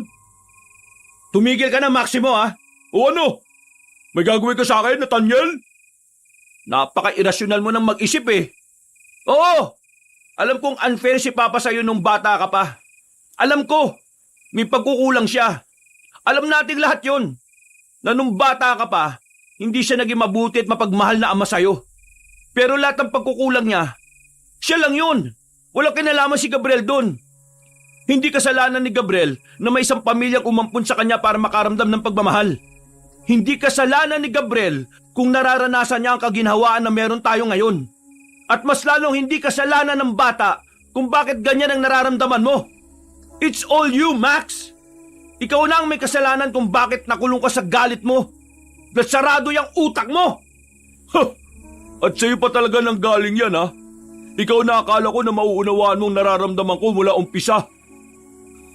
Kung sa bagay, malakas ang loob mong magsalita ng ganyan kasi ikaw ang magaling. Ikaw ang palaging pinupuri. Ikaw ang palaging matalino sa paningin nila. Ikaw ang maraming achievement. Oo! Ako magaling.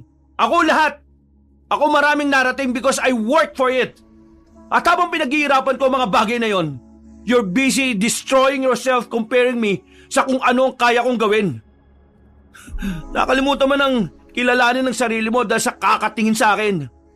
Na kung bakit ako matalino, kung bakit ako magaling, bakit ako yung pinagkakatiwalaan sa negosyo. Kasi ako, gumagalaw ako, kumikilos ako, at tinoon ko ang atensyon ko sa sarili ko. Nagpakahusay ako, Max. Ikaw, puro ka iyak, puro ka kumpara. Isa kang grown man na insecure sa ibang tao kasi tinuturing mo na kompetisyon ng pagkakaiba nating dalawa. I get it now, Max. Hindi na ito dahil kay Gab eh. Dahil una pa lang, may sama ka na rin ng loob sa akin.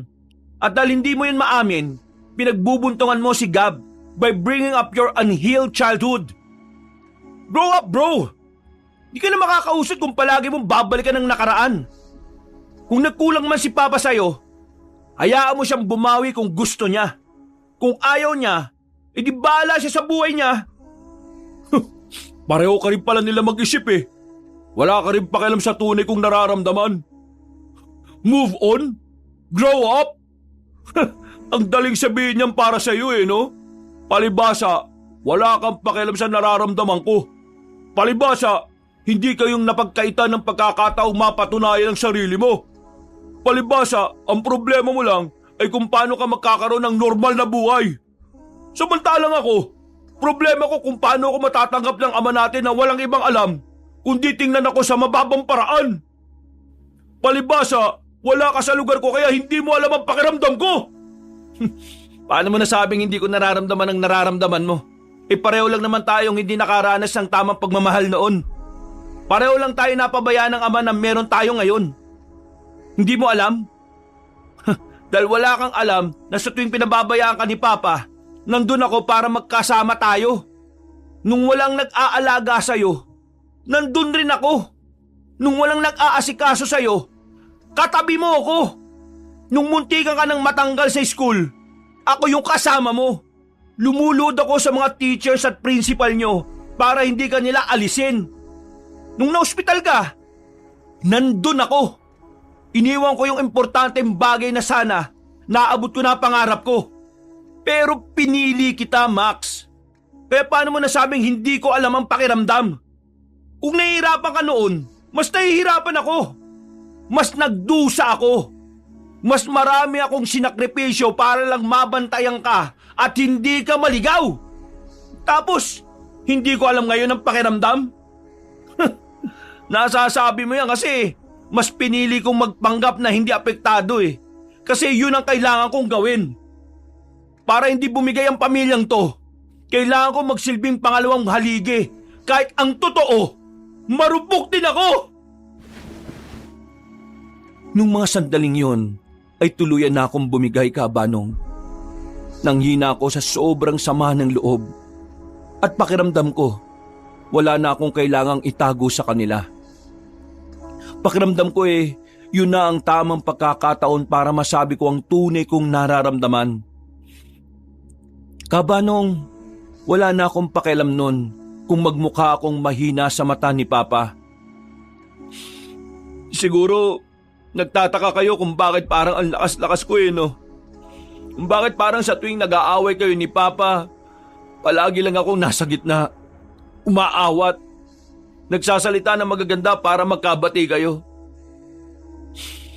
Pero alam niyo bang, meron din akong sariling problemang hindi niyo alam. Kasi, hindi niyo naman nararamdaman at nakikita sa akin Nathan, anak, pwede mong sabihin sa amin ngayon. Huwag mong kimkimin kung ano man niyang nararamdaman mo. Si Dayan. Oo, Papa.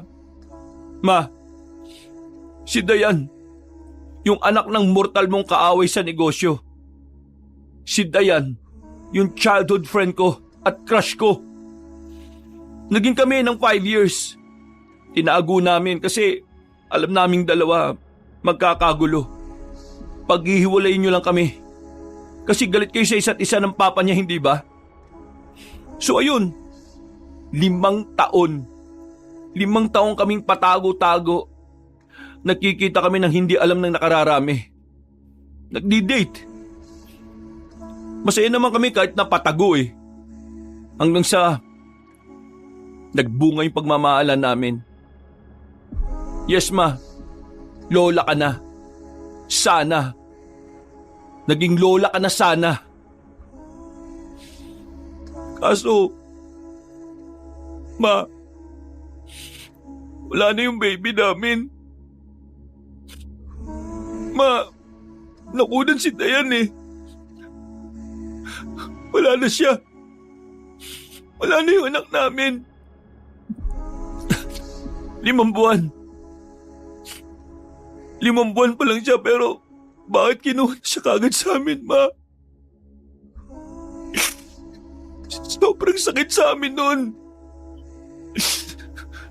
Para ako mababaliw kakaisip kasi hindi ko matanggap.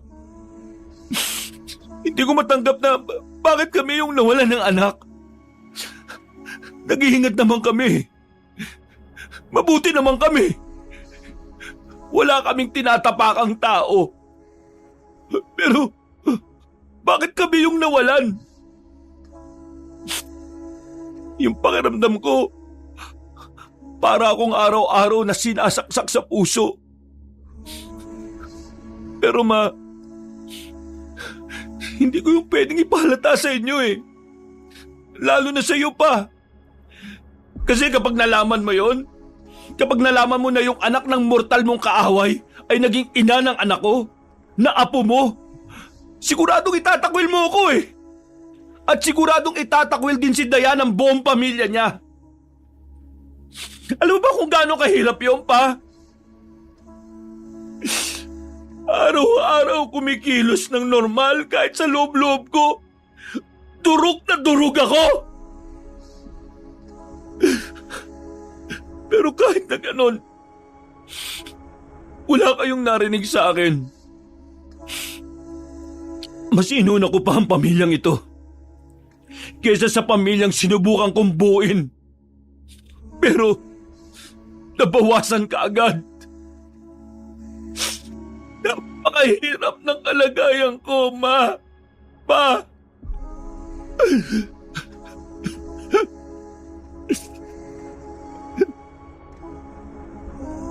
Nanlumo sila sa mga sinabi ko, Kabanong. Lalong-lalo na si Mama na agad namang lumapit sa akin. Iyak din siya ng iyak. Si Max, napaupo na lang sa sofa. Humagulgol siya pero tahimik lang.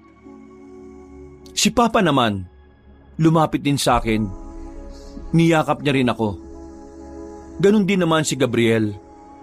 Habang si Ato na hindi naman talaga sangkot sa problema ng pamilya namin, naiyak na lang din siya habang dinadamayan naman si Max. Para akong nabunutan ng tinik sa dibdib, Kabanong. Gumaan ang pakiramdam ko nang masabi ko ang lahat ng mga yon. Doon ko lang napagtanto na hindi naman pala kahinaan kung ipapakita mo na aaminin mong nanghihina ka. Ang pag-amin sa kahinaan ay isa rin palang uri ng katapangan. Katapangan sa pagpapahayag kung ano ang tunay mong nararamdaman. Maya-maya, may narinig kaming magkakasunod na putok ng baril. Naalarma kami nang marinig namin yon mula sa labas. Naudlot ang dramahan at sa isang iglap lang, muling nanumbalik ang takot at pangamba. Dahil nang sumilip kami sa labas, nakita namin doon na nilalapanan ng isang aswang ang isa sa mga security guard namin. Habang ang isa naman ay gumagapang palapit sana sa pintuan. Pero laking gulat na lang namin nang biglang may subulpot na aswang at hinila siya palayo. Max! Ato! Tulungan niyo akong iharang dito yung cabinet at ang sofa! Nathan, kunin mo ang baril ko sa itaas! Bilis! Isarado mo na rin ang mga bintana kung meron ka madadaan ng nakabukas! Isinantabi ko na muna ang sama ng loob ko nung oras na yon, Kabanong. Dahil mas mahalaga ang kaligtasan namin noon, kaya dali-dali akong umakyat sa taas. Nagpunta ako sa kwarto ni Papa. Binuksan ko ang kahon niya. Kinuha ko roon ang 45 na baril, pati na rin ang extrang magazine. Isa-isa kong pinuntahan ang mga kwarto. Pagpunta ko sa kwarto ni Gabriel, nakita ko nakabukas ang bintana roon. May aswang na bigla na lamang lumitaw. Hindi na ako nagdalawang isip na barilin yon. Bulagta siya kagad at saka bumagsak. Mabilis ko namang isinarado ang bintana. Oh, ano nangyari? Bukas ang bintana. Pinaputukan ko yung isang aswang. Munti ka na makapasok. Listen, our security is now down. Wala na tayong aasahan. Tayo na lang ang poprotekta sa sarili natin. Max, naisara na ba mga pwedeng pasukan ng mga aswang? Uy, bro! Alam kong galit ka sa akin pero hindi ito ang tamang panahon para sa mga issue natin. Pag-usapan natin yung pagkatapos nito. Sa ngayon, I need you all to focus. Now Max, naisara mo ba yung inuutos ko sa'yo? Oo, naisara ko. Honey, anong gagawin natin ngayon? Makakalis ba tayo dito sa bahay na ito? Parang ang daming aswang sa labas. Diyos ko po. Calm down, honey. Calm down. Kaming bahala rito. Bantayan mo lang si Gab. Pa, ang dami na nila sa labas. Hindi ko mabilang. Pero hindi pa sila nagtatangkang makapasok dito. We need to hide now. No. Ikaw, sasama ka sa amin dito. Tayong magiging frontliner. Ang mama mo at si Gab, sila ang magtatago. Honey, pumasok kayo sa kusina. Bilis na! Agad na sinunod ni Mama ang sinabi ni Papa. Si Max naman, halatang natatakot. Parang nawawala na siya sa wisyo. Aligaga ang mata niya. Pabalik-balik siya ng lakad. Max! Max! Oy Max, ano ba? Max, focus! Paano kung makapasok sila rito? Paano kung mamatay tayo lahat dito? Paano kung... Max, ano ba? Sinampal ko ng malakas si Max para magising siya sa katotohanan. Nagulat din sila Papa sa ginawa ko. Pero dahil doon, bumalik sa katinuan ng utol ko. makakalis tayo dito, okay? Kuya Nathan, yung mag-asawang tumulong sa atin, kontakin pala natin. Ay, oo nga. Hindi na ako nagsayang ng oras. Tinawagan ko kagad ng mag-asawa at agad naman silang sumagot. Sinabi ko sa kanila ang address ng rest house. At sinabi naman nilang darating sila kahit na anong mangyari. Kailangan lang daw naming maghintay. Makalipas ang ilang sandali, nanatili pa rin naman kaming ligtas sa loob ng rest house. Matibay ang bahay na kinalalagyan namin, kaya hindi magawang makapasok ng mga aswang. Mabuti na lang din na ang mga bintana ay may mga railings din na nakaharang. Ang pintuan naman, hindi nila maitulak dahil na sa dami ng tinambak namin na pambara. Wala pa rin ba yung dalawa? Mag-isang oras na tayo naghihintay ah. Baka mamaya, kayanin na nilang buksan yung pintuan. Kalma, darating sila. Malayong pinanggalingan nila kaya medyo matagal. Ang mahalaga ngayon, makaalis tayo dito. Kapag nakalis tayo rito, idaos natin ang pagiging cum laude mo, anak. Paano mo nalaman ang bagay na yan? Pre, pasensya na ha. Nakwento ko kasi sa kuya mo nung lasing ka eh. Pero wala naman akong sinabi kay Papa. Alam ko ang bagay na yon kasi naroon ako. Ha? Nandun ka pa? Inaamin ko na nakalimutan ko ang graduation mo sa dami na inaalala ko sa opisina at sa mga problema na nagpatong-patong. Nawala talaga sa isip ko. Pero bandang tanghali naalala ko.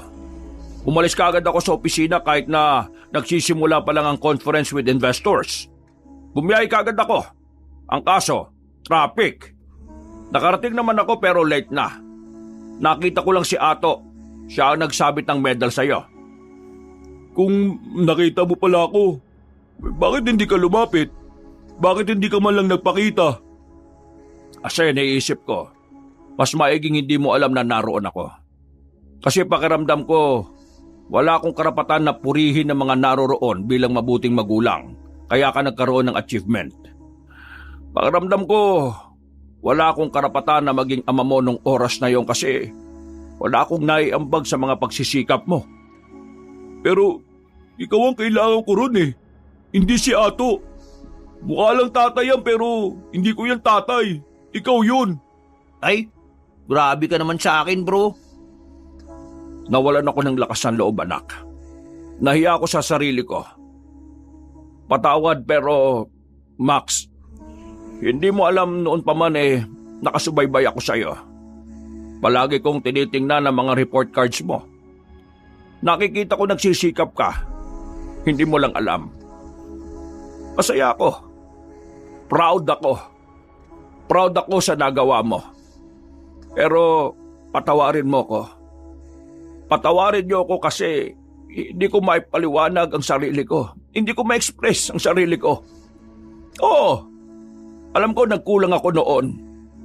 Wala akong kwentang ama noon. Pero sinusubukan kong magbago, anak. Kaya pinipilit kong yumaman kasi ayaw kong danasin niyo ang dinanas ko nung bata pa ako. Pero ang mali ko lang, masyado na akong naging bulag sa pagpapayaman. Nakalimutan ko na meron akong mga anak na dapat bantayan. Si Gab. Oo, siya lagi yung pinagtutuunan namin. Kasi akala ko, okay na kayo. Akala ko matatapalan ng magarambahay ang mga pagkukulang ko nung mga bata pa kayo. Pero nagkamali ako. Inaamin kong nagkamali ako. Kaya mga anak, hindi ako masamang tao.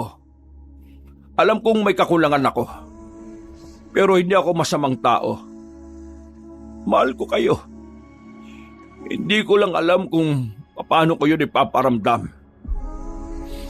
Max, Nathan, sorry. Hindi natin alam kung anong magyayari ngayon. Kung sakaling ito na ang huling sandali na makakausap ko kayo, gusto kong sabihin sa inyo na mahal ko kayo. Hindi na namin naiwasang hindi maiyak ka, Banong.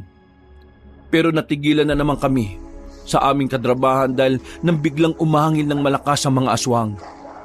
Naalarma na kami nang makita naming lumalakas na ang pagtulak sa pintuan namin. Narinig na rin namin na meron nang nagsasalita sa labas. Abo! Abo!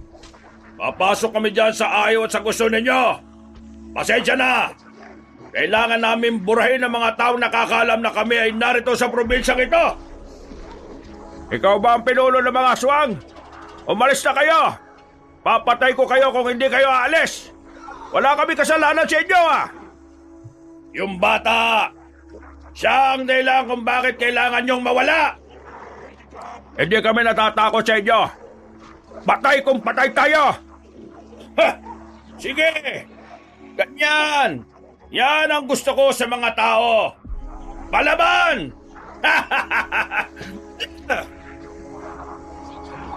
Palakas ng palakas sa mga kalabog sa pintuan namin, Kabanong. Sabay-sabay na nilang binabangga yun. Umuuga na rin ang cabinet na nakaharang. Nang makita naming umuusog ang lamesa, kumuha na kami ng mga pamalo. Kahit kasi itulak din namin ang lamesa, nagagawa pa rin nilang puwersahin. Ali, isarado niyo ang pintuan dyan sa kusina. Kahit ano mangyari, wag na wag kayong lalabas dyan. Diyos ko, baka naman mapahamak kayo. Wag mo kaming intindihin. Intindihin mo si Gab at ang sarili mo. Hindi nagtagal, tuluyan ang nawasak ng mga aswang ang matibay na pintuan ng rest house. Tumumba ang kabinet. Binalibag nila ang lamesa. Pumasok sila sa sala at tinarap nila kami. Namumula ang kanilang mga mata at mahahaba ang kanilang mga kuko. At ang iba pa sa kanila ay nakalitaw ang mahabang dila. Sige, lumapit kayo. Mamamatay kayo. Babarilin na sana ni Papa ang mga yon, pero laking gulat namin nang mabilis na nakalapit ang matandang aswang. Naagaw niya ang baril at binato sa gilid. Agad naman naming hinila si Papa palayo sa kanya. Ha! Pasensya na lang tayo. Sumenyas na ang matandang aswang. Nang aatake na sa amin ang mga aswang na yon, nakarinig naman kami ng malalakas na putok ng baril sa labas. Narinig na lang din namin na parang naghihiyawan na sa sakit ang mga nilalang na naroroon. Habang nakatingin pa sila sa labas, nagkaroon na kami ng pagkakataon. Pinambalos ko yung matandang nasa harapan namin.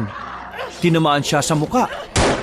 Gaganti sana siya, pero nakapasok na ang mga armadong tao. Napadapa na lang kami nila Papa. Nakita namin si Mr. Hawkins at si Elenda. Nabuhayan na kami ng loob. Pero pinalaga ng mga aswang ang mag-asawa. Dahil doon, nagawa rin nilang makalabas. Kasama namin ang mga tao namin. Huwag kayong mag-alala. Tutugisin namin sila. Come on, follow me. Sinong mga yan? Sila yung tumulong sa amin nung hinahabol kami ng mga aswang sa gubat. Kailangan nyo nang makaalis ngayon na. Matapos namin kinuha si Mama at Gabriel sa kusina, lumabas kagad kami ng rest house. Hindi na namin nagamit ang van dahil nakalimutan na namin ang susi sa loob. Nawala na kami ng tsansa na makuha pa yun dahil mas dumami ang aswang na kinakalaban nila Elenda. Kaya naman, naglalakad na lang kami sa gilid ng kalsada. Ang tanging dala lang namin noon ay mga pamalo. Pero kahit papaano, kampante kami dahil kasama namin si Mr. Hawkins. Faster, please! Don't worry, I'm here! Nang makalayo-layo na kami, tumigil kami sa harapan ng bakanting lote. Nagtago kami sa likuran ng magkakapatong na hollow blocks. Hingal na hingal si Papa. Nakahawak na sa binti niya. Hindi kasi siya sanay sa mahabang takbuhan. Habang si Mama naman, malalalim na paghingarhin ang ginagawa. If we stay here, they'll find us. So, let's go! Mauna na kayo. Isama niyo si Gab.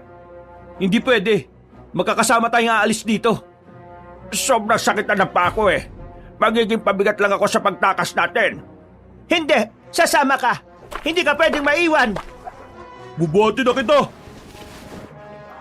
Hindi na nagdalawang isip pa si Max. Pinasanan niya agad si Papa sa likod niya. Pero hindi pa man kami nakakalayo, biglang may mga aswang na naman sa paligid. Kinikilabutan kami sa mga angel na pinaririnig nila. Iyak ng iyak si Gabriel, pero ako, kahit natatakot, kinailangan kong tatagan. Bagay na kinasanayan ko na lang dahil sa mga problema ko sa buhay. Mr. Hawkins, can I borrow that? This attack. Are you sure you can fight them with me?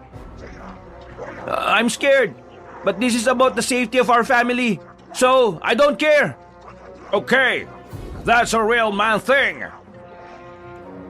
Lumabas ako kasama ni Mr. Hawkins matapos niyang iabot sa akin ang isa niya pang itak.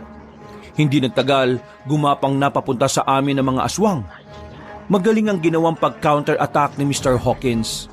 Pero nabahala ako nang makitang tinamaan na siya ng kalmot sa balikat. Nakangiti lang siya sa akin na parabang wala lang sa kanya ang nangyari. Hindi man lang siya bumagal o napatigil. Hey, move! Don't worry about me. Just think about your family, boy. Parang nagising ako sa sinabi niya. Lumapit ako sa kanya at dalawa kaming nakipagsabayan. Wala akong alam sa pakikipaglaban sa mga nilalang na yon, Kabanong. Pero tinapangan ko na lang sa paghagupit ng itak na hawak ko. Nang meron na akong tamaan, parang nadagdagan ang moral ko. Kaya ilang minuto lang nakabulagta na ang mga yon. Mabilis naming nilisan ang area na yon. Malayo-layo pa ang tatakbuhin namin dahil sa bungad pa talaga makakakita ng mga dumadaan na sasakyan. Ilang sandali pa, may nakamotor na huminto sa harapan namin. Kasamaan pala ni Mr. Hawkins yon, na sana ay pupunta sa rest house para tulungan si Elenda. 2 persons only? 2 tao lang, honey. Sumakay na kayo. Isama mo na si Gabriel. E paano kayo? Magiging okay din ang lahat. Makakabalik kami ng buhay, okay? Sa ngayon please, unahin niyo ang kaligtasan ninyo. Ma, kami nang bahala dito. Pangako walang mangyayari masama sa amin. Ma, kaya namin to. Gab, sorry sa mga nasabi ko sa iyo Kapag natapos ang lahat ng to, pangako babawi ako. Sasama kita sa gusto mong puntahan. Sa ngayon, ito na muna. Hawakan mo tong relo ko. Sa'yo na yan, peace offering ko. Kuya Max, huwag ka po mapahamak ha. Huwag po kayo lahat mapapahamak. Mangiyak-iyak si Gabriel at hindi rin naman nagtagal, umandar na rin sila palayo. Kami na lang ang naiwan. Si Papa, medyo nawala na rin ang sakit ng paa niya. Pero hindi pa rin kami naging kampante. Lalo pat sinabi ni Mr. Hawkins na marami pang mga aswang ang hindi pa nila nakakalaban. Palis na sana kami nang biglang may dumating na naman na bagong grupo ng mga aswang.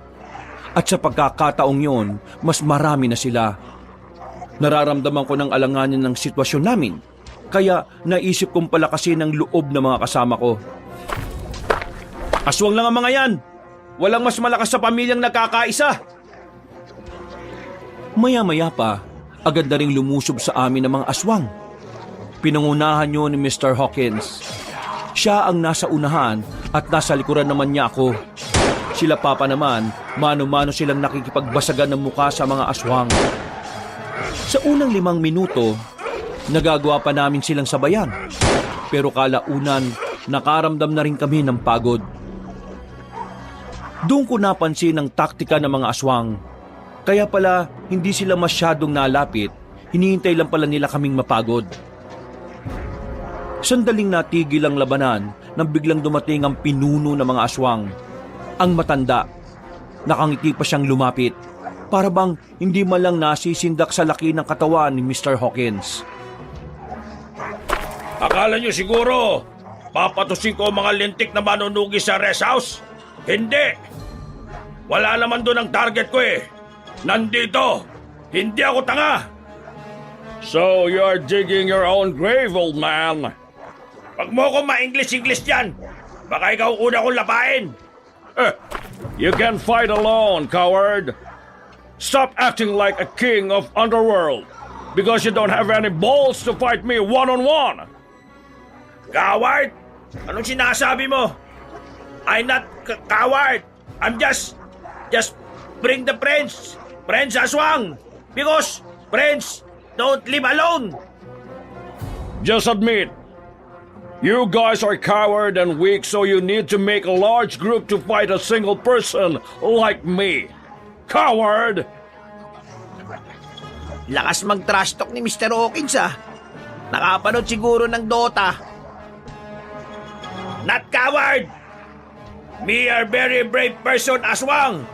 We fight you together because if together, meaning we love each other and we love each other, we fight the buwisit! Bahala ka na nga sa buhay mo! Run now! Come on, run! Agad na nagbago ang itsura ng matandang yon. Nang umatake na ito kay Mr. Hawkins, kami naman sinunod na lang din namin ang sinabi niya. Dahil kung hindi, dudumugin na rin kami ng mga aswang. Tumakbo kami ng mabilis. Bitbit ni Max si Papa nang biglang sumakit na naman ang paa. Hindi na namin mabilang kung ilang aswang na ang humahabol sa amin ng mga oras na yon, Kabanong. Basta ang nasa isip lang namin, kailangan naming matakasan ng mga yon. Nang makahanap kami ng mapagtataguan, tumigil na muna kami roon. Malayo-layo na rin naman ang naitakbo namin.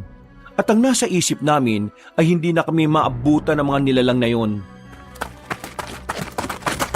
Wala na yata sila. Hindi tayo pwedeng makampante. Malalakas ang pangamoy ng mga lintik na yon. Ayos lang kayo? Wala bang nasaktan sa inyo? Ikaw ang may tama, Daychan. Pagtingin ko sa tagiliran ko, may dugo na roon. Saka ko lang naramdaman ang sugat ko. Nakakalbot pala ako ng isang aswang na muntikan na akong mahila papunta sa dilim. Ayos lang ako. Wala to. Hindi naman malalim eh. Sigurado ka ba? Oo, ayos lang po ako. Nagubad ng damit si Ato. Pinunit niya yon at saka si Max naman ang nagtali sa bewang ko para hindi gaanong umagos ang dugo. Kailangan natin makarating sa bungad. Kapag nakarating na tayo ron, siguradong ligtas na tayo. Pasensya na kayo dahil sa akin bumabagal tayo. Wala kayong kasalanan at hindi ka rin naman pabigat. Walang may iwan. Magtiwala lang tayo sa sarili natin. Makakatakas tayo rito.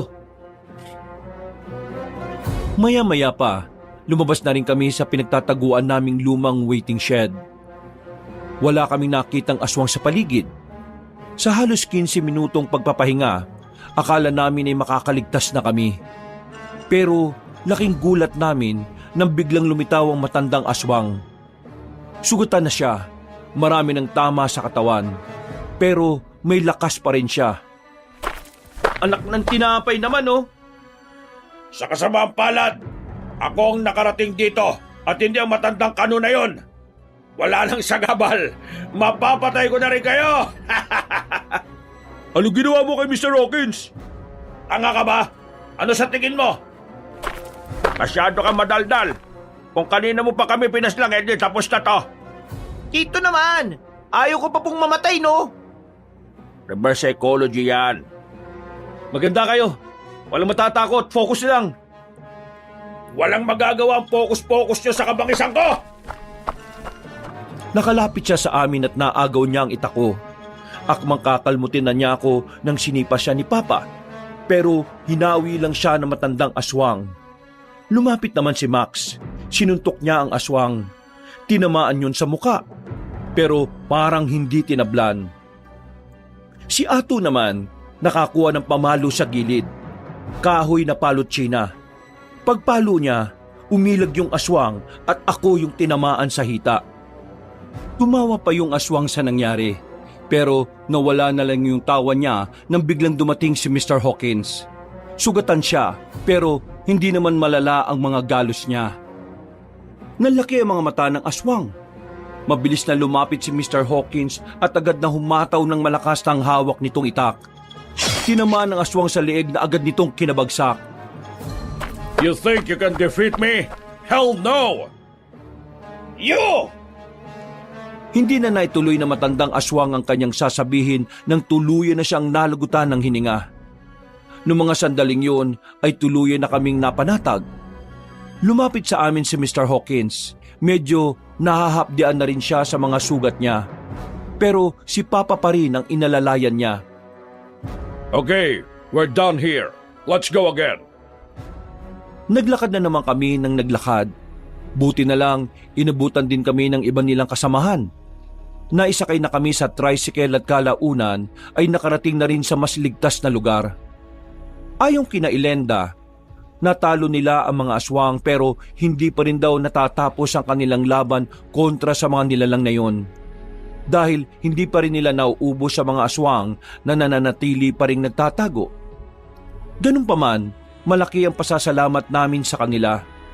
Kung hindi dahil sa mga aswang na yon, baka tuluyan na kaming namatay sa rest house na yon. Samantala, nagpaabot naman kami ng tulong sa 2 guard namin na unang nasawi sa pag-atake ng mga aswang. Naintindihan naman ng pamilya nila ang nangyari dahil kahit sila rin ay naniniwalang aswang nga ang may kagagawa ng pagpatay. Sana sa mga nangyari, may natutunan tayo. Maganda ang probinsya namin pero sa mga sandaling ito, hindi namin masisiguro ang kaligtasan ng lahat habang nandito pa mga aswang. Pasensya na kayo Wala yon. Naintindihan namin. Nagpapasalamat kami sa inyo dahil sa ginawa ninyo para sa pamilya namin. Makakabawi rin kami sa inyo sa susunod na pagkikita. Hindi na kailangan. Masaya na kaming nagtagumpay kami sa aming tungkulin. Elena, Mr. Hawkins, tawagan niyo ang number na binigay ko sa oras na may kailangan kayo na kahit na ano Willing kaming tumulong. Pasasalamat na rin sa pagliligtas niyo sa amin. Sa ngayon, kailangan na namin bumalik sa Maynila. Sana hindi ito ang huling pakikita natin. Sumampa na kami ulit sa barko, Kabanong. Hindi na namin nakuha ang ibang gamit sa rest house dahil kinailangan pang linisin yon. Marami kasing dugo at bangkay ng aswang na naiwan. Nakausap na rin namin ni Papa ang may-ari tungkol sa mga nangyari. Matapos sa mga pangyayaring yon, mas lalong tumibay ang pamilya namin, Kabanong. Nagkaayos-ayos na kaming lahat. Naintindihan na rin ni Papa ang hinaing namin.